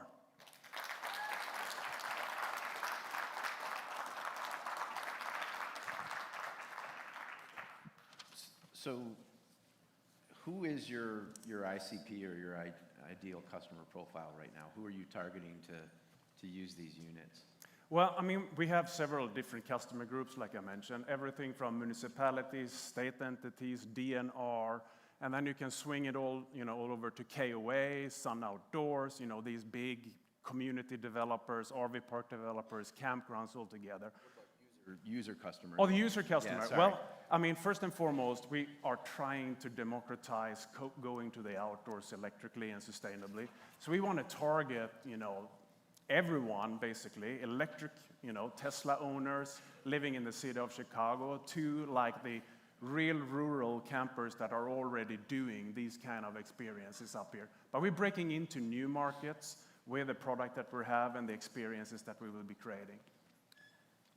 And going back to kind of the municipalities and governments and landowners that would be purchasing the product, or just clarifying this, are they the ones purchasing the product, and what information have you uncovered or data points that makes you think that they're willing to pay? I mean, when I think of them, I don't think of them as necessarily investing in technology or even upkeep of public land. So I'm curious kind of if you can share a little bit more. Yeah, we have a number of LOIs from different kind of customer groups, everything from private people. I have one customer in Arizona that just signed an LOI for 10 units. We're working with municipalities, we're working with different campgrounds as part of our pilot experience altogether. So the 14 units that we will launch as a pilot will all go to our strategic partners that are part of the experience altogether, that want to bring it to life. So we have a lot of market acceptance for the product altogether. However, we still say that this learning phase, this pilot phase, is extremely important for us as well. We're going to learn from working with the municipalities, for example, because they have one way of budgeting products like this. And I forgot to mention, but there's so many incentives available out there. That's why we have determined to start our business as a B2B business, because together we can almost get each and every of the units subsidized with more than 35%. And if you're a tribe, for example, that goes way up to like 80, 85%. So there are some reasons for why we start off as a B2B, working with different customer groups to really learn how are they budgeting, how are they allocating money for assets like this. So if I can ask, you said that on December 2023, you deployed and tested the prototype. Yep. Correct? What was the learning experiences, or what did you got to, what does that look like? Many learnings. I mean, everything from design for manufacturability, DFMA, how are we going to put all these different elements together? What's the supply chain robustness? Batteries are an interesting area to acquire, and develop strategic supplier relationships. So we ensure that we're not only working with like awesome companies like Our Next Energy, but that we're also securing our supply, looking at different kind of chemistries and so forth. So I would say everything from supply to fabrication to design for manufacturability. Follow-up question is, do you show it to the LOI people, to your customers, future customers, the prototype? Both customers as well as investors have been touring our units. And actually the Arizona customer I mentioned, he visited our shop in Farmington Hills, Detroit, that's where we build, last Thursday, and we toured the unit, and he signed an LOI of 10 units right there. And it's on top of the business plan that we're having all together. Last question. What is stopping you from having just LOIs if you have the prototype and they have tested it and, they have seen it and all of that stuff to convert it into a PO? Well, I mean, some of them we are converting to POs as we speak to ensure that we can capitalize on some of the, like there are purchase order financing alternatives that can give us some more capital to accelerate faster. But in all honesty, we're not selling yet. We're still in a prototype phase. So I have not been actively out and selling the units. We have 88 line items in our CRM, but that's just from pure interest, meeting us at exhibitions or shows or things like Innovation Week. But we haven't started selling yet. Might not be the answer you're looking for, but that's where we are. All right, that's our time. Let's give a big round of applause to Electric Outdoors and Yosef. That was awesome. So up next with Grounded, we have Sam Shapiro. Let's make some noise as they make their way to the stage.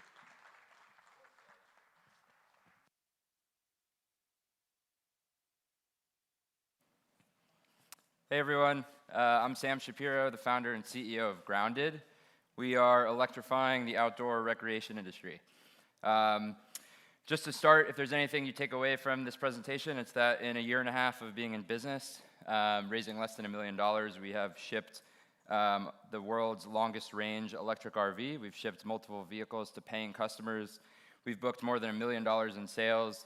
We have about a $25 million inbound demand pipeline of people who've put down pre-orders. And we've spent $0 on advertising so far. So I'm Sam. Before this, I was at SpaceX doing embedded software for Starlink satellites and Wi-Fi routers. Before that, I was living in New York City. COVID happened, everything shut down, and I wanted to get outside, travel, work remotely. And so I started looking at RVs as a way to do that. But I was really disappointed in what I saw. Existing RVs today are very outdated in terms of design, in terms of technology, in terms of lack of customizability, and they're certainly not sustainable. And so I started Grounded as a solution to that. And there were two kind of big learnings from this experience of me building my own camper van instead so that I could build the thing that I wanted. One is that this is a huge market. So the RV market's about an $80 billion global market. 1 in 10 American households owns an RV. The second thing I learned is that customizability is extremely important to this market. People love customizing these things. So we started Grounded in August of 2022. In October, this past October, we launched the G2. It's the world's longest range ERV, and it has a smart interior system. So we have a mobile app where customers can monitor and control everything inside the vehicle remotely. And then it's also modular. So that means customers can customize the interior layout. To make that work, we had to build a lot of basically software and novel manufacturing to do customizability at scale. So we've developed a novel manufacturing approach to kind of offer, sort of in a Lego-like manner, customers the ability to customize that layout. And we've integrated the whole business from sales to manufacturing to the product itself with software. So pretty soon, customers will be able to go to our website, design their van, press purchase. That will integrate with our manufacturing software. We can dynamically generate their bill of materials, their CAD files, the CNC files to sort of generate their furniture. So again, traction so far. We just crossed $1 million in sales. Haven't spent money on advertising yet. And this whole software integration story makes us hyper efficient. So we're already seeing that in the margins today. We have about 25% gross margins on the vehicles that we're shipping today. We have a path to about 50% gross margins on future vehicles in the next couple of months by optimizing the bill of materials and consolidating our supply chain. So motorhomes, which is one segment of the RV market, is huge, $18 billion global market. But there's also towables. Towables is an even bigger RV segment by dollar amount, which is why in 2025, we'll be launching our second product, which is this aerodynamic, all-electric RV towable trailer. The only reason that it's possible for us to move this fast is because sort of a key part of the business strategy is this modularity that I'm talking about. So this is going to share 80 to 90% of the bill of materials, the design, the manufacturing process, the software as our G2 product. It's an aggressive timeline. So our go-to-market strategy for 2024 is an event strategy. So we're going to start spending money on advertising and bringing the G2 to events around the country this year. In 2025, our go-to-market strategy is to launch a dealership pilot program. You know, the big RV companies, people ask me, like, can the big RV companies do this? Theoretically, they could, and that's certainly a risk, but they also can't because we can move a lot faster and we can innovate a lot faster than these big RV companies. And we're actually talking to them and building relationships now, talking about potential investment, talking about potential collaboration opportunities, and possibly even, you know, thinking about the future with M&A in the future. So the vision of the company is really to build kind of a hardware ecosystem of products in the outdoor space that help people live and work more conveniently in the outdoors. And we have the team to do it. So we're a team of engineers from SpaceX, Rivian, Tier 1 automotives, battery hardware, consumer technology companies. And in terms of financial projections, we plan to do about $6 million of sales in 2024, and then scale that up to about $30 million of sales next year in 2025.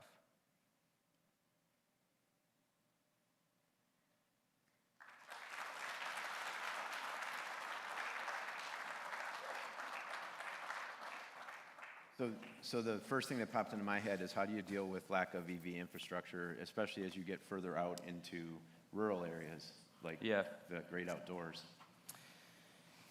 Yeah, so there's a few things here. So first off, it turns out that the average RV trip in the United States is only about 250 miles. So even this range alone actually suits the majority of use cases for existing RV customers.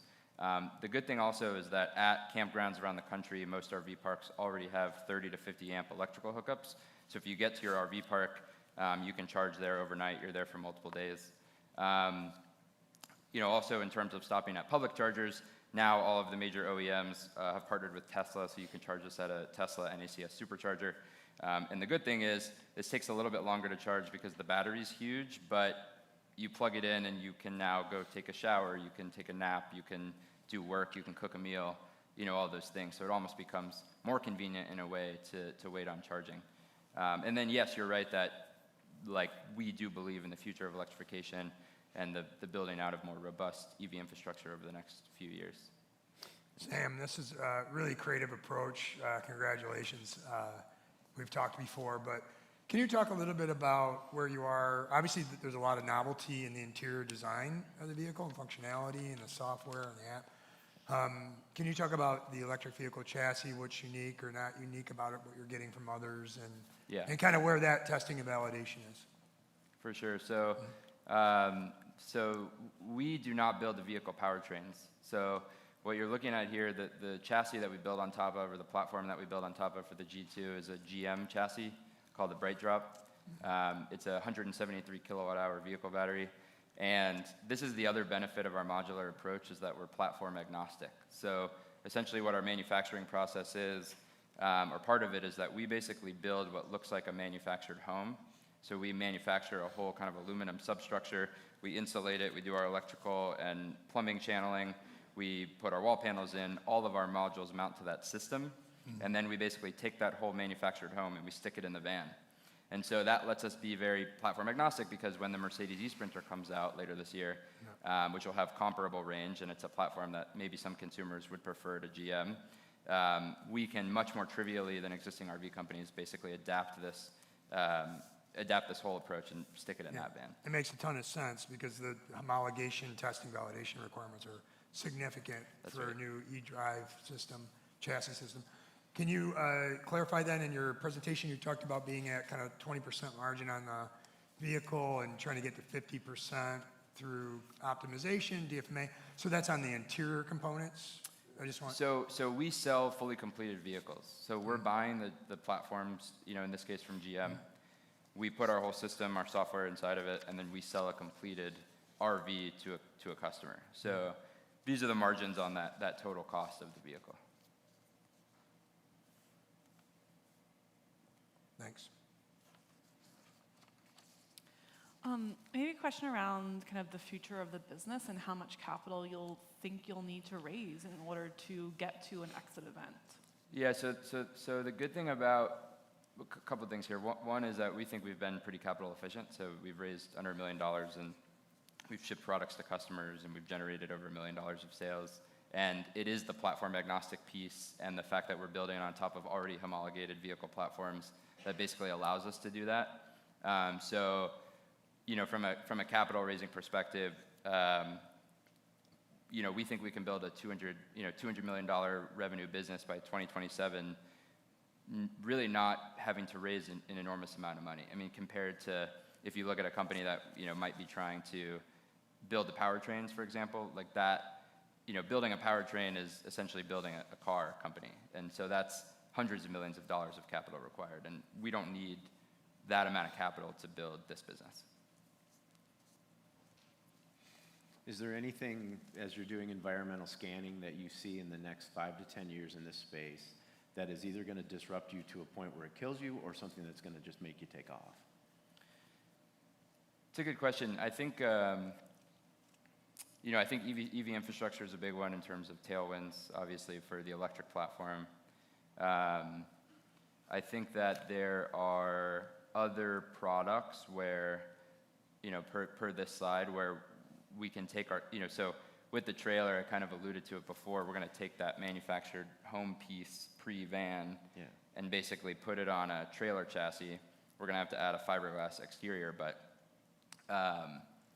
that's kind of the whole thing. And so, yeah, I think EV infrastructure is a big tailwind. I think, we're thinking about, in terms of competition in the space, if that's kind of what you mean. We're going to definitely see an increase in electrified RV platforms. We are starting to see that. But, I don't think of the electric part as the core technology. I mean, we're not building the powertrain, right? So it's really the modular interior system, the customizability, and the smart system, so the mobile app that lets people remotely monitor and control everything, and our manufacturing process to sort of empower those things that are the core technology of the business. All right, that is our time. Can we get a big round of applause for Sam Shapiro with Grounded? You guys are doing great. We have 3 more exciting presentations. Up next, we have Dr. Sasi Prabhakaran with Snowbotics. Big round of applause. Welcome to the stage.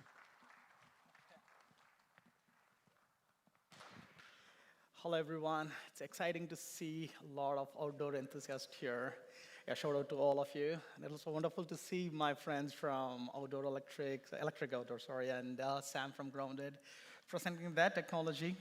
So here I'm Sasi. I'm the co-founder and CEO at Snowbotics. So we are building advanced robotic system to electrify and automate labor-intensive, hazardous outdoor maintenance tasks to primarily mitigate labor shortage issues and the greenhouse emissions associated with that one.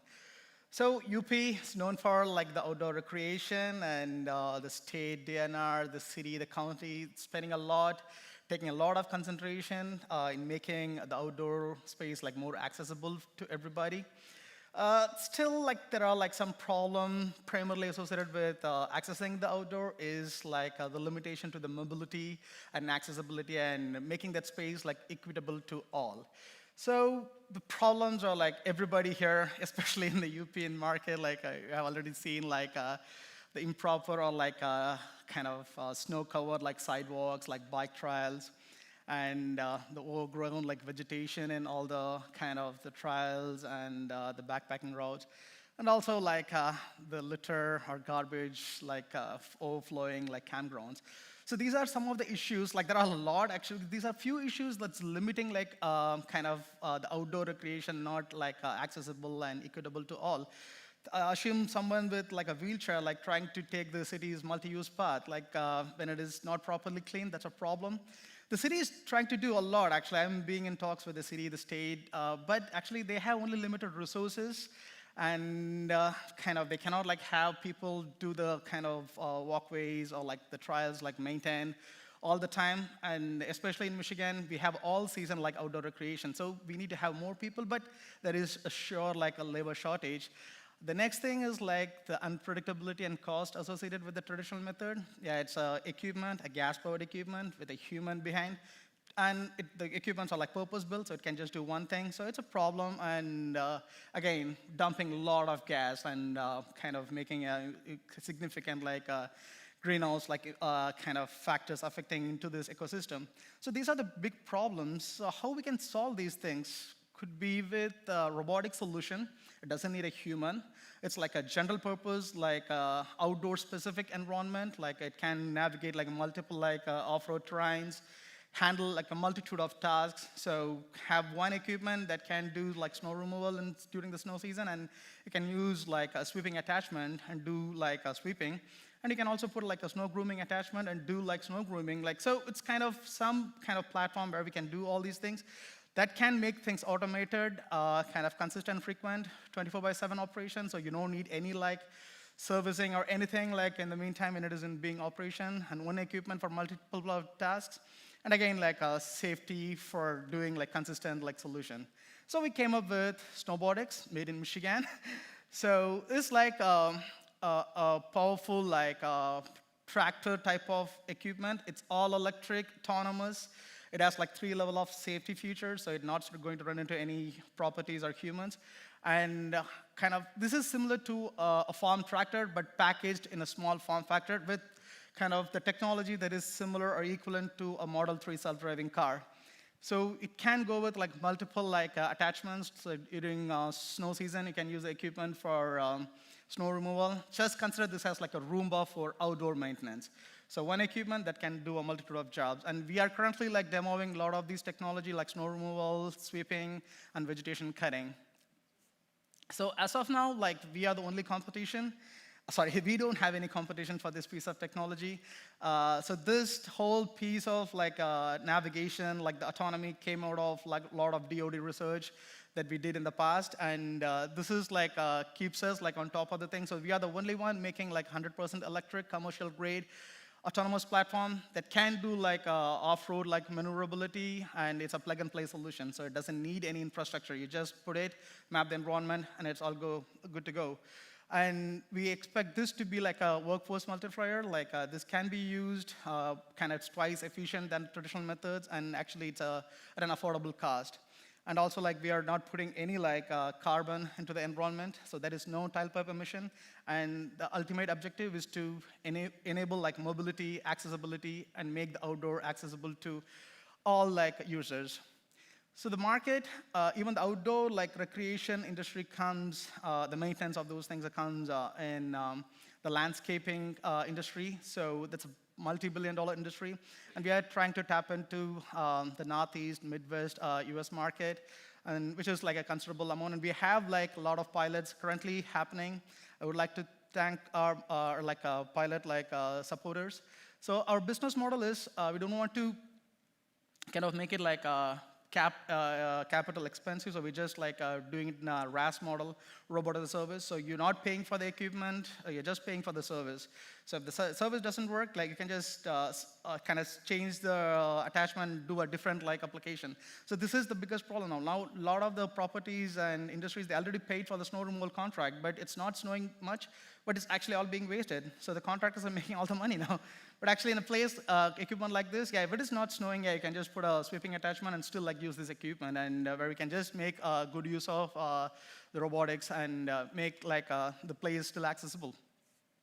And here is the list of like the traction that we have demonstrated so far. Like we are doing like currently like pilots. We are supposed to be here with 2 of our like snowplow robots for the NMU campus, but it didn't snow much, so actually we are planning to do the sweeping and vegetation management demo here at NMU. We also like having demonstrations happening currently in the Grand Rapids Airport and in few places in Colorado as well. So this is our team. Our team have kind of demonstrated like kind of significant track record from taking like the state-of-the-art technology from research to commercialization. So we have demonstrated that in our past, and we hopefully will be going to do that with this company as well. And as you can see that from our timeline, like we are consistent in tracking our like milestones. Like we started a couple of years ago. We built our like MVP last year. And last year, like yeah, we also like collected like a good amount of like partnership, like and pre-seed investment. And we are now getting into this low volume production. By end of this year, all our pilots, we're expecting to convert into purchase orders. So we'll be having more than like 20 customers with 1 to 2 million like annual recurring revenue. And by next year, we're going to set up a manufacturing assembly in Michigan for building like a volume production. And I'm happy to answer any questions. So before that, I would like to play a small video. So you can see what I'm talking about. It's not snowing, so I can't bring my robot now. It shows it can climb stair. Grass cutting, snow removal,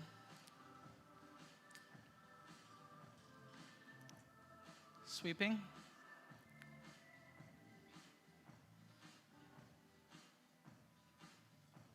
yeah, it's the same platform for all the things. The program and the platform is the same. We just changed the attachment. More snow removal. We are good at it, so we just like do a lot of snow removal stuff. Yeah, this can work 24/7, day, night. It has the sensors, so it can be deployed anytime, anywhere. Thank you again, everybody, for the attention.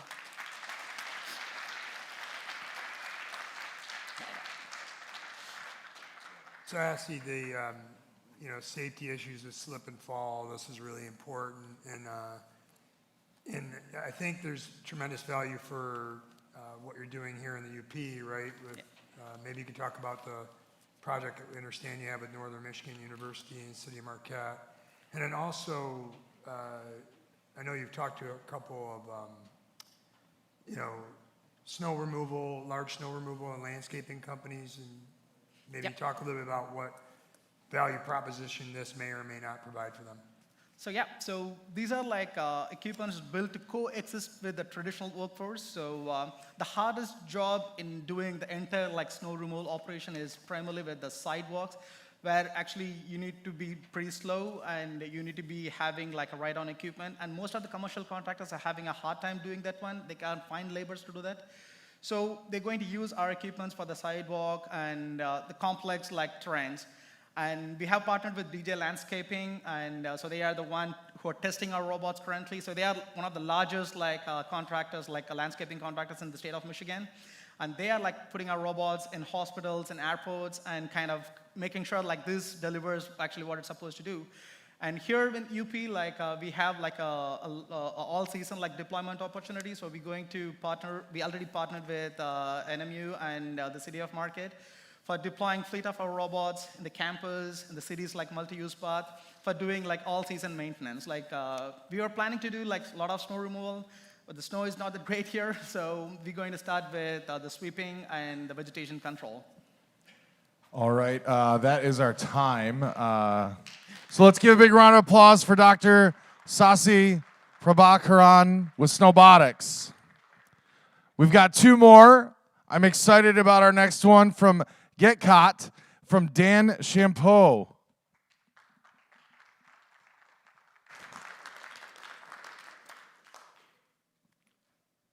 So quick story here. Last year, my son received his driver's license, and recently, the super cool active safety technology in our car sent me a notification saying that the emergency braking feature in the vehicle was automatically activated on his behalf. So my thought here as what could have been a really bad day was instead just a teachable moment over the dining room table. I'm Dan Champeau, founder of GetCut Robotics, and we're bringing the same life-saving active safety technology to small vehicles like scooters, bikes, and golf carts. The light vehicle revolution is undeniable. Yet, with this surge in popularity comes concern over safety as accidents are skyrocketing. Here you see reported incidents in North America from last year alone. Every crash is a life forever changed, a burden on healthcare, and needless damage. As light vehicle usage continues to climb, so does the urgency to address this growing safety challenge. But now car-related fatalities have declined significantly due to the widespread adoption of safety technologies which intervene before a crash occurs. However, vehicles like bikes, scooters, and golf carts remain woefully unprotected. Now, GetCut Robotics is adapting proven safety technology to these light vehicles. And thanks to the rise of bike and scooter rental fleets, we better understand the very specific needs of these light vehicles and are able to develop cost targets for a positive ROI. Our patented light vehicle active safety solution is a suite of sensors and controls designed to mitigate accidents and abuse. Now, GetCut has meticulously developed our right-size active safety features for wide adoption and maximum impact. We're not the only ones chasing this problem, but we've created a better way to solve it by starting from the cost constraint and building the minimum viable capabilities to meet the very specific needs of our customers. Our solution combines hardware, SaaS, and data analytics with an assumed $290 hardware spend per vehicle and a $5 monthly subscription, software subscription. GetCut sales channels include fleet operators, partners, and vehicle makers. Our beachhead is the rental fleet market, where due to some specific pain points and opportunities, you see most cities that host these rental fleets have very specific mandates that certain safety technologies must be present on the vehicles. Now, The parallel opportunity here involves the vehicle OEMs that want to differentiate their products while driving down liability costs. We have a strategic channel partnership with industry giant Razor USA to develop connected scooters and golf carts fully integrated with our technology. This will lead to sales relationships with other rental operators and fleet and OEMs alike. I'm the CEO with 30 years of controls engineering experience alongside this dream team of experts. Maxine is my co-founder with expertise in AI pattern recognition systems. Jeremy has 10 years of startup experience in the micromobility industry. Vika is a successful entrepreneur and professional business coach. John, or ER, has 30 years of PCB design experience. Adela has master's degrees in both computer engineering and applied statistics. In fact, everyone up here has an advanced degree except for me. Yeah, yeah, I'm the guy with only a bachelor's degree, but I'm told that I have 2 superpowers. One, that I tend to attract smart people that complement my skill set, and 2, I'm really good at finding free resources. In fact, we measure our traction by the many partners and organizations that have consistently supported our R&D efforts through funding and direct services. Together, we've transcended that hardware valley of death with multiple MVPs, a paid pilot, and 2 issued patents. The key enablers being university collaborations and strong partners contributing $540,000, mostly in non-diluted funds. Our entry market is that rental fleet industry where those city-imposed safety regulations help drive sales. That segment alone is valued at $43 million in North America. We then expand our line to light electrics like golf carts and e-bikes. There's over 500 million micromobility vehicles globally, and that's expected to reach 1 billion in the next 5 years. Connected vehicle technologies are enabling smart solutions in this fast-growing industry. Our detailed financial model represents aggressive growth and 10% market capture. Soon we'll leverage our current pilot, funded by the MEDC, to drive a marketing campaign in parallel. Goals for 2024 include first product sales, another patent, and release of additional features. We're seeking $500,000 to reach these milestones and next year's $1 million sales goal, after which a second funding round will accelerate sales momentum. So next time you go for a bike ride or play a round of golf, know that GetGot is working hard to make that experience as safe as possible. What questions can I answer?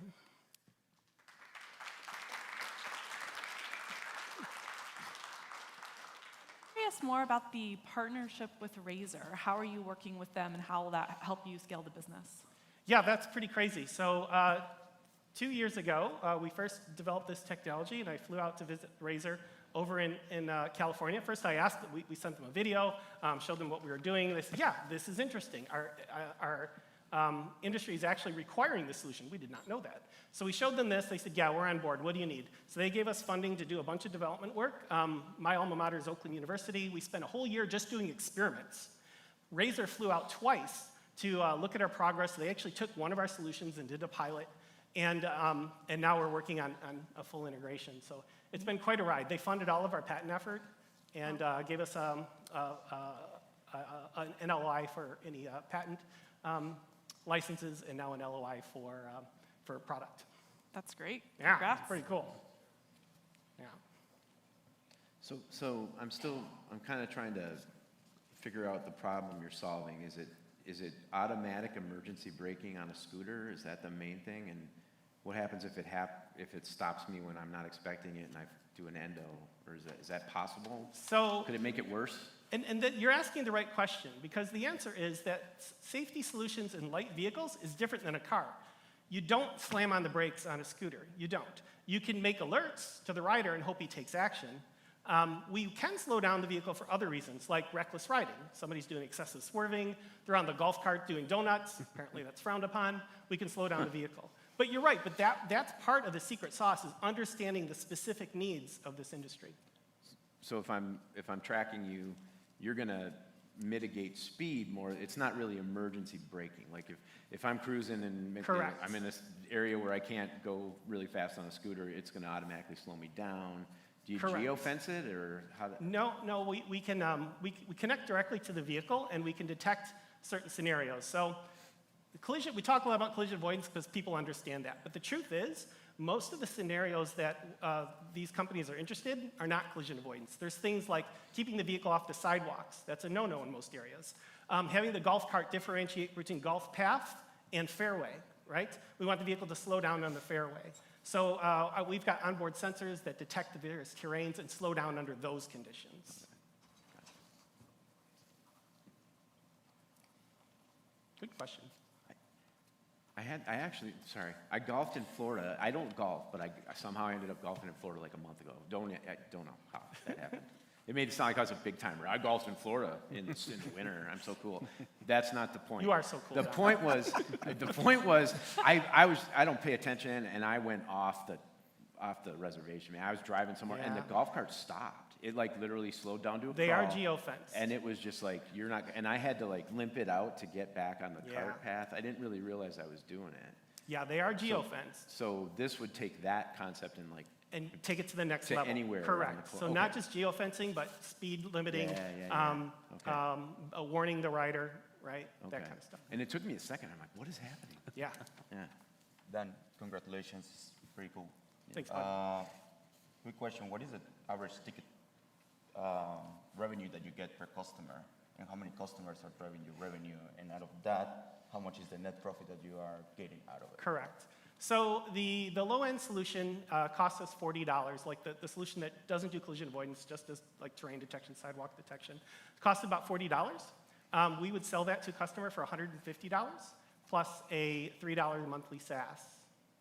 And then the higher-end project with collision avoidance costs us about double that. It's about $90, but we'll sell that for $250 with a $15 SaaS. And that's still less than our competitors. To follow-up question. You got how many customers do you need to hit in order to get the numbers that you're portraying on your financials? Yeah, that's a very good question. We're still building that out, to be honest. Our assumption, so the analysis we did there was built with the MEDC, with Bob Honeyman. And if you've worked with Bob, you know you get a 30-page, a 30-tab set of tabs to work with. And one of those is just assumptions, right? And there's like 100 assumptions. So all models are wrong, but some are useful, right? And we use this model to drive our path forward, but not necessarily count the number of customers we have to reach. So I don't have a good answer for that, is the right answer. All right, that is our time. Can we give a big round of applause for Dan from GetCaught? It took a lot for me to not try and ride that thing back there. All right, we're up to our, I should have done it, right? We're up to our last one in this inaugural pitch. And so I would like you to give a round of applause and welcome to the stage Jarrett and Ryan Schlaff with Electric Boil.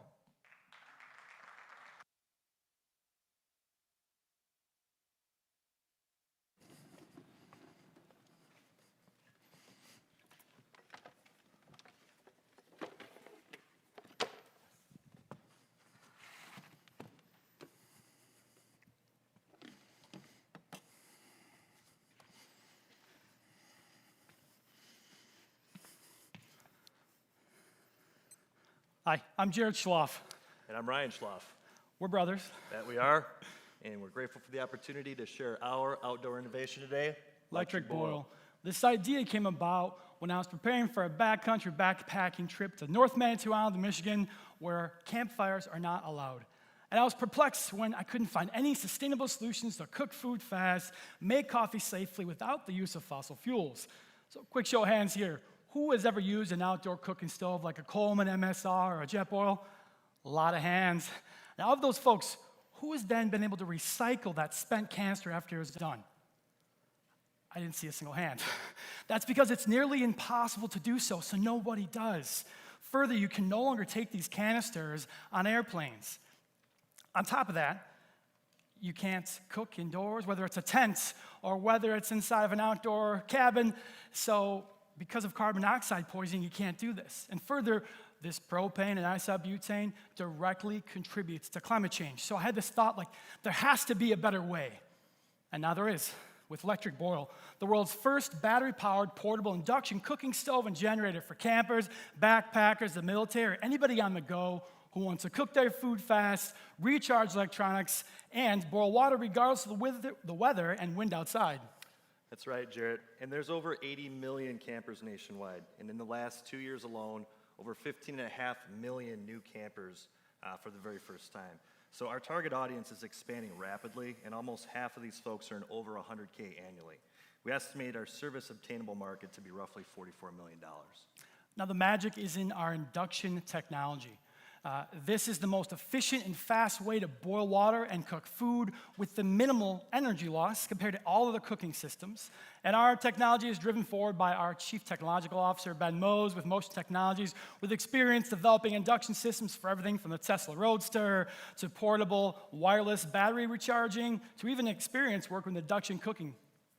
Yeah, in field testing, our first prototype you see here showed that it's possible to cook 10 meals or boil 52 cups of water before needing a recharge. It can boil 2 1/4 cups in a little less than 3 minutes, which we're going to show you here shortly. And we're concurrently developing a smaller, lighter backpack version, which we'll bring to market first.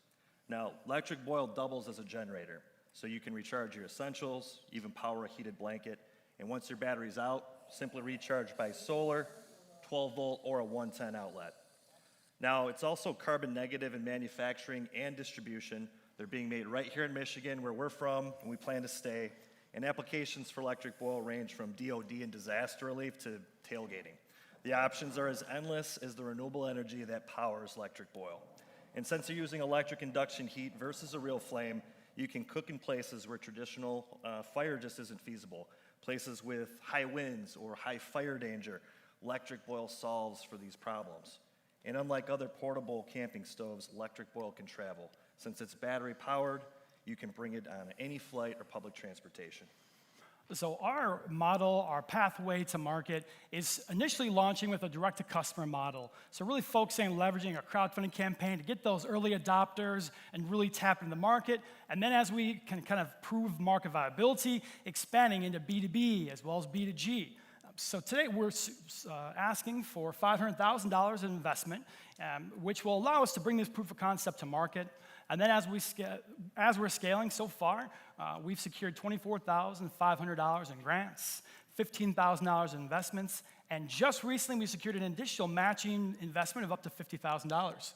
So with your $50K, that becomes $100K, which would really help us to bring Electric Boil to market quickly. Relationships are our strongest currency. So a lot of these folks you see as potential competitors, we see as also potential collaborators. So we see a number of ways in which we can cross-brand and cross-promote.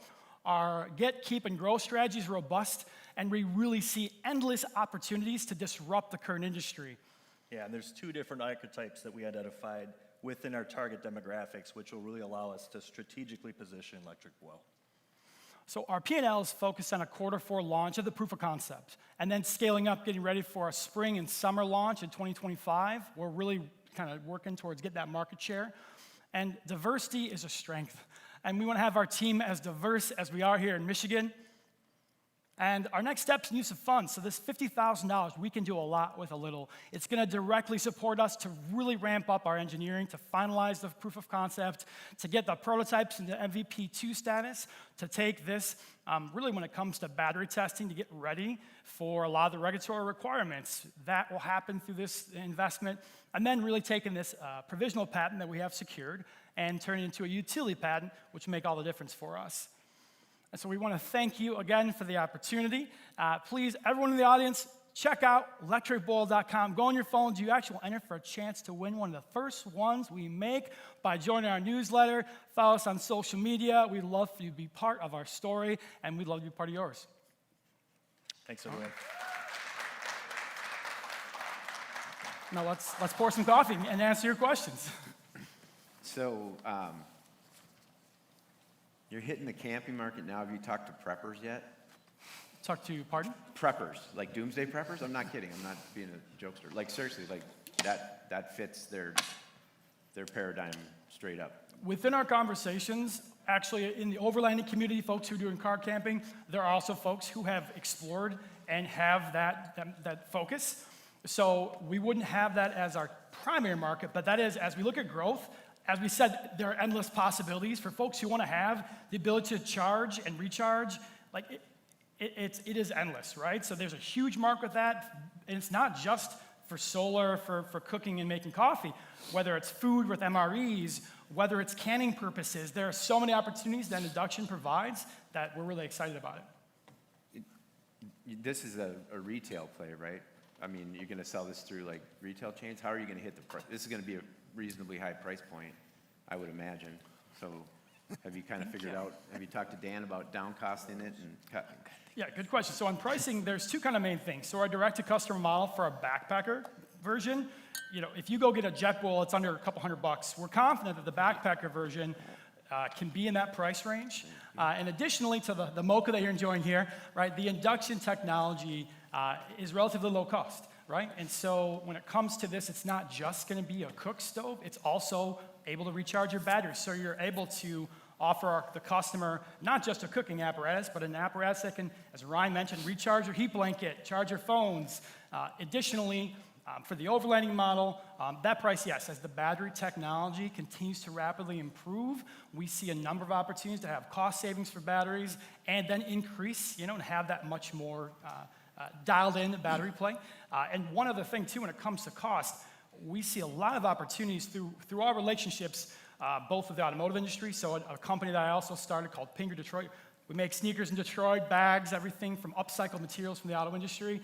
And with relationships with automotive, with their suppliers like Mopar for Stellantis and a number of other third market accessories companies, we're seeing opportunities to offer that audience who is already spending $30,000 to get their overlanding rig set up. For folks that are interested in that cutting edge technology, that's the fastest, most efficient, long-term, that you can also over time, swap out the batteries when you need a new battery. So we see a ton of advantages. Yeah, there's so many industries that are already investing in battery tech. We see the opportunity increasing exponentially within the next couple of years and plan to take advantage. Building off of Don's question, though, it does appear that you could sell directly to consumer, you could sell B2B through retailers, you probably private label, and strike a deal with Coleman brand or something. Can you talk a little bit about, is that part of your strategy? What are you doing in that area? Yeah, thank you. Yeah, so after what we would consider kind of that proving the viability and direct to customer, having a 9 out of 10 in that net promoter score where folks are referring us, it's growing momentum. We want to expand both through B2B, through REI, other wholesale stores, also with that kind of white labeling opportunity, licensing the technology for the backpacker and potentially the overlander. And then leveraging, so one of my former careers, I was the Midwest director of one of the big greens. And so we have relationships with tons of folks at Sierra Club, National Wildlife Federation, World Wildlife Fund, who would love to tell this story to their audiences. Potentially doing giveaways is another way to incentivize and get that rapid adoption. In addition to the media relationships that have already been forged through Pingree Manufacturing. We've been on ABC World News Tonight a couple times, USA Today, Wall Street Journal, and they've asked, what's next? So we're excited to tell that story. I was going to ask what's next. Can you generate enough, to make it a heater in a small space instead of using a propane one that'll kill you? You could hook it up to an electric heater, yeah. You could power your electric heater. You could power a heater, but could you make it into, Absolutely. Is that, okay. The design of this, I would say, for the amount of energy consumption required for a heater, it's not the best use of the limited battery, but with solar, like if you need it, we have actually powered for a couple hours, right? But it does take a lot, as you know, for a heater, but in emergencies, it can double that. And the goal is to get to a point where the batteries are interchangeable, so if you know that you're going to be powering your heated blanket at night or your heater, you just bring a couple extra batteries with you, and then you can recharge them with solar later. My question's super quick. How heavy is that? Can I lift it up? Yeah, so I'm not very strong. Yeah, so with this, let me unplug the solar here. So the design of the electric boiler, it's meant to be mobile, so if I'm going to campsite, right? But this design, right, this is an MVP one, right? So it's designed to be improved, right? So prototypes always we're working on reducing the size, even the battery. We're developing our own battery system instead of using more the off-the-shelf. But again, when you launch, get that MVP. You want to prove the market before investing in all of your own battery housing. So this is heavier than the direct-to-market one will be. Yeah, the one that you saw up on the screen there is the one that we really are focused on bringing to market, because the backpacker version, which would be closer to the size of that cup that we boiled with, will be much more applicable in more situations. Under 2 pounds is our goal, which will be Yeah. comparable to a Jetboil and other systems. One more question. Can I get a refill? I gotta cut you off. I can't let you do it. I gotta be fair to everybody. I'm sorry. So we need to give a big round of applause for Ryan and Jarrett from Electric Boil. Very cool.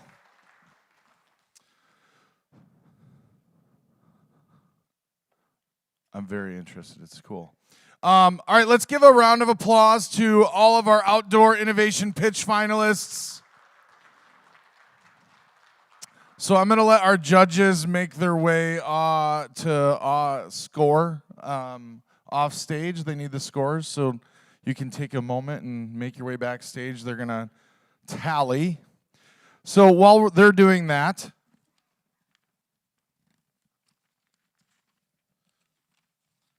I do want to take a moment and thank all of our sponsors. It's taken many people to make Innovation Week happen, specifically our pitch competitions today. So we want to thank Northern Initiatives, Invented NMU, NMU College of Business, Centropolis Accelerator, Innovate Marquette, Michigan Outdoor Innovation Fund, Invest UP, Embers Credit Union, TV6, Manpower, The Landmark, Warner Norcross Judd, Northern Initiatives, Rippling River Resort, Radio Results Network, and all of you. You all need to give yourselves a big round of applause for being here and supporting everybody. Do you want to hear some winners from our big pitch with the students? Are you guys excited for that? All right. I got lost now. Hold on. So it's my pleasure to invite Professor, soon-to-be Dr. Corinne Bodeman to the stage. Let's make some noise! To present the big pitch check and all of our other checks. Professor Bodeman has been instrumental in ensuring the success of the big pitch, working with students. She's a champion on this campus. She deserves one more big round of applause, in my opinion. Oh, and she gets it. Let's go. Okay. So we have our 4 categories. And we're going to bring them up in order of what happened. So our first category is the trade fair. And as you're coming up, they're coming up, they told me, stage, house right, stage left. So you're coming up on this right here if you're in the audience.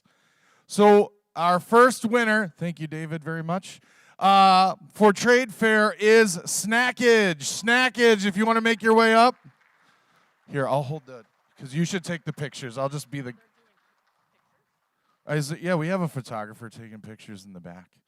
I'm going to get out of the way. $1,500 for Snackage. Congratulations.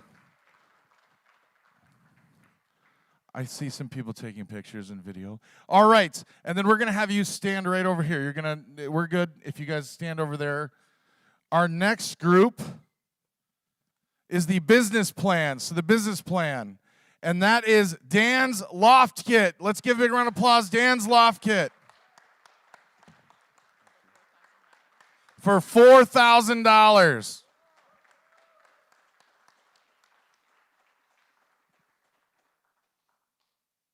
All right, he sat in the back, so. One more round of applause. Dan's Loft Kit. We're doing it. Congratulations. All right, now you took your phones out and you got to make a choice here for crowd favorite, and we have one. Peninsula Pizookie. Come on up for $1,500. Congratulations. I really want one of those right now. I'm feeling a sweet treat. Oh, I did, and they were fantastic. I don't get to vote or any of that stuff, so that's not biased. I just am chunky, and I like a chocolate chip cookie. All right, great job. And our last one is our big pitch winner, and that is the live experience that we just experienced right here. One more round of applause to everybody. 906 Pet Treats. Big round of applause. Come on up. Our big pitch winner today for $3,000.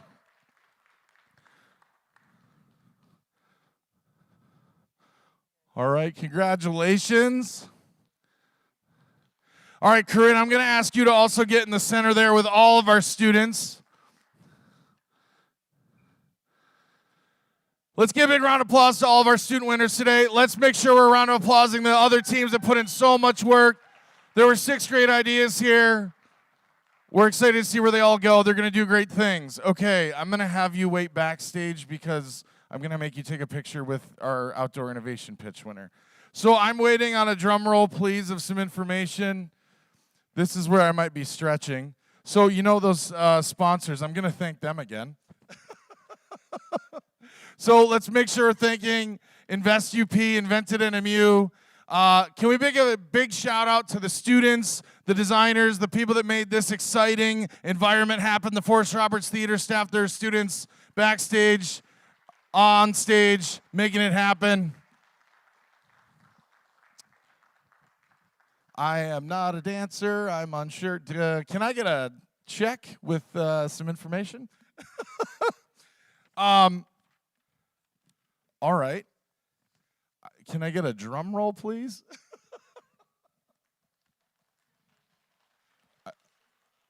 Oh, maybe. All right. So this was our inaugural outdoor innovation pitch, and we're so excited about that. Did all of you have fun at Innovation Week? Who was able to go to some different things? You have fun at Innovation Week? Check out some stuff? Awesome. We're going to be sending out a survey. I really hope that you guys will take that survey and let us know what you want to see, the type of content, the type of innovators you want to connect to, things that you didn't see that you'd like to see. I see some people running upstairs, so hold on. Huh? They're wrapping up right now? Oh, so I'm still going. All right. So again, I do want to thank all of our sponsors. It takes a lot of people to make this happen. I also need to thank the Dean of the College of Business, Carol Johnson, for all the things that she does. I'm going to make you come out here and stand with me. I need a round of applause for Carol Johnson. She does a thankless job sometimes. It takes a lot to get all this done and organize the students and manage humans. Do we have a check? Is it signed yet? All right, perfect. So we're going to thank again Northern Initiatives, the NMU College of Business, Centropolis Accelerator, Innovate Marquette, the Michigan Outdoor Innovation Fund for their invaluable contributions in nurturing talent and driving economic growth in our region. We want to thank the NMU students here working, Double Trouble Entertainment, who helped do all the tech, NMU AV, Rippling River Resort. If you weren't there, that fire tent was amazing. Warner, Norcross Judd, the Landmark Inn, Manpower. And I'm going to remind you, right after this, out in the lobby, we have a complimentary refreshments, under 21 options, as well as a bar. So if you'd like to have a beverage. Our winners are going to be out there. You can talk to them. We have some food. So we are going to invite you to stay for that reception. I see people coming up. I think we're almost there. I should have done some more stand-up comedy. I am going to invite, do I have, are we there? Walk out, yeah, hide it. Can I get Marty Fatante from Invest UP and team to come out here? All right, I'm going to hand the mic over to you, right? Are you not sure? Are you announcing do we have a winner? You know who the winner is? All right, so the winner of our outdoor innovation pitch, our inaugural pitch here, and the winner of how much? Oh my gosh, that $50,000 is, drum roll please, Grounded. If we can have Grounded out here. Come on out. Don't be shy. Congratulations. All right, we're going to look right here. No, I want you in a picture. Yes, please. Yes, thank you. It's all for the gram. The kids got that. The adults didn't. All right, can we have all of our pitch winners and their checks come back out here, please? You have to stay. I'm sorry. All the pitch winners with their checks. Come on. You have. Oh, yes. Oh, sorry. Hold on. And then the Make It in Michigan Award first. You stay right here. You stay right here. You got to stay right here. This is my inaugural time doing this. Thank you. My name is Dan Radomski, CEO of Centropolis. We run a hard tech accelerator for the state of Michigan, and what that means is we're trying to get more products designed, engineered, and manufactured here in Michigan, including in the UP. So we're sponsoring, along with our partners Innovate, Marquette, and the Outdoor Recreational Fund, a Make It in Michigan Award. It's being provided to one of the 5 teams that we're excited about will be manufacturing their product in Michigan. The thing that made it very difficult is really all 5 are working towards getting their products manufactured in Michigan or already have, so it's too bad we don't have 5 of these awards, but this year's award is going to Electric Boil.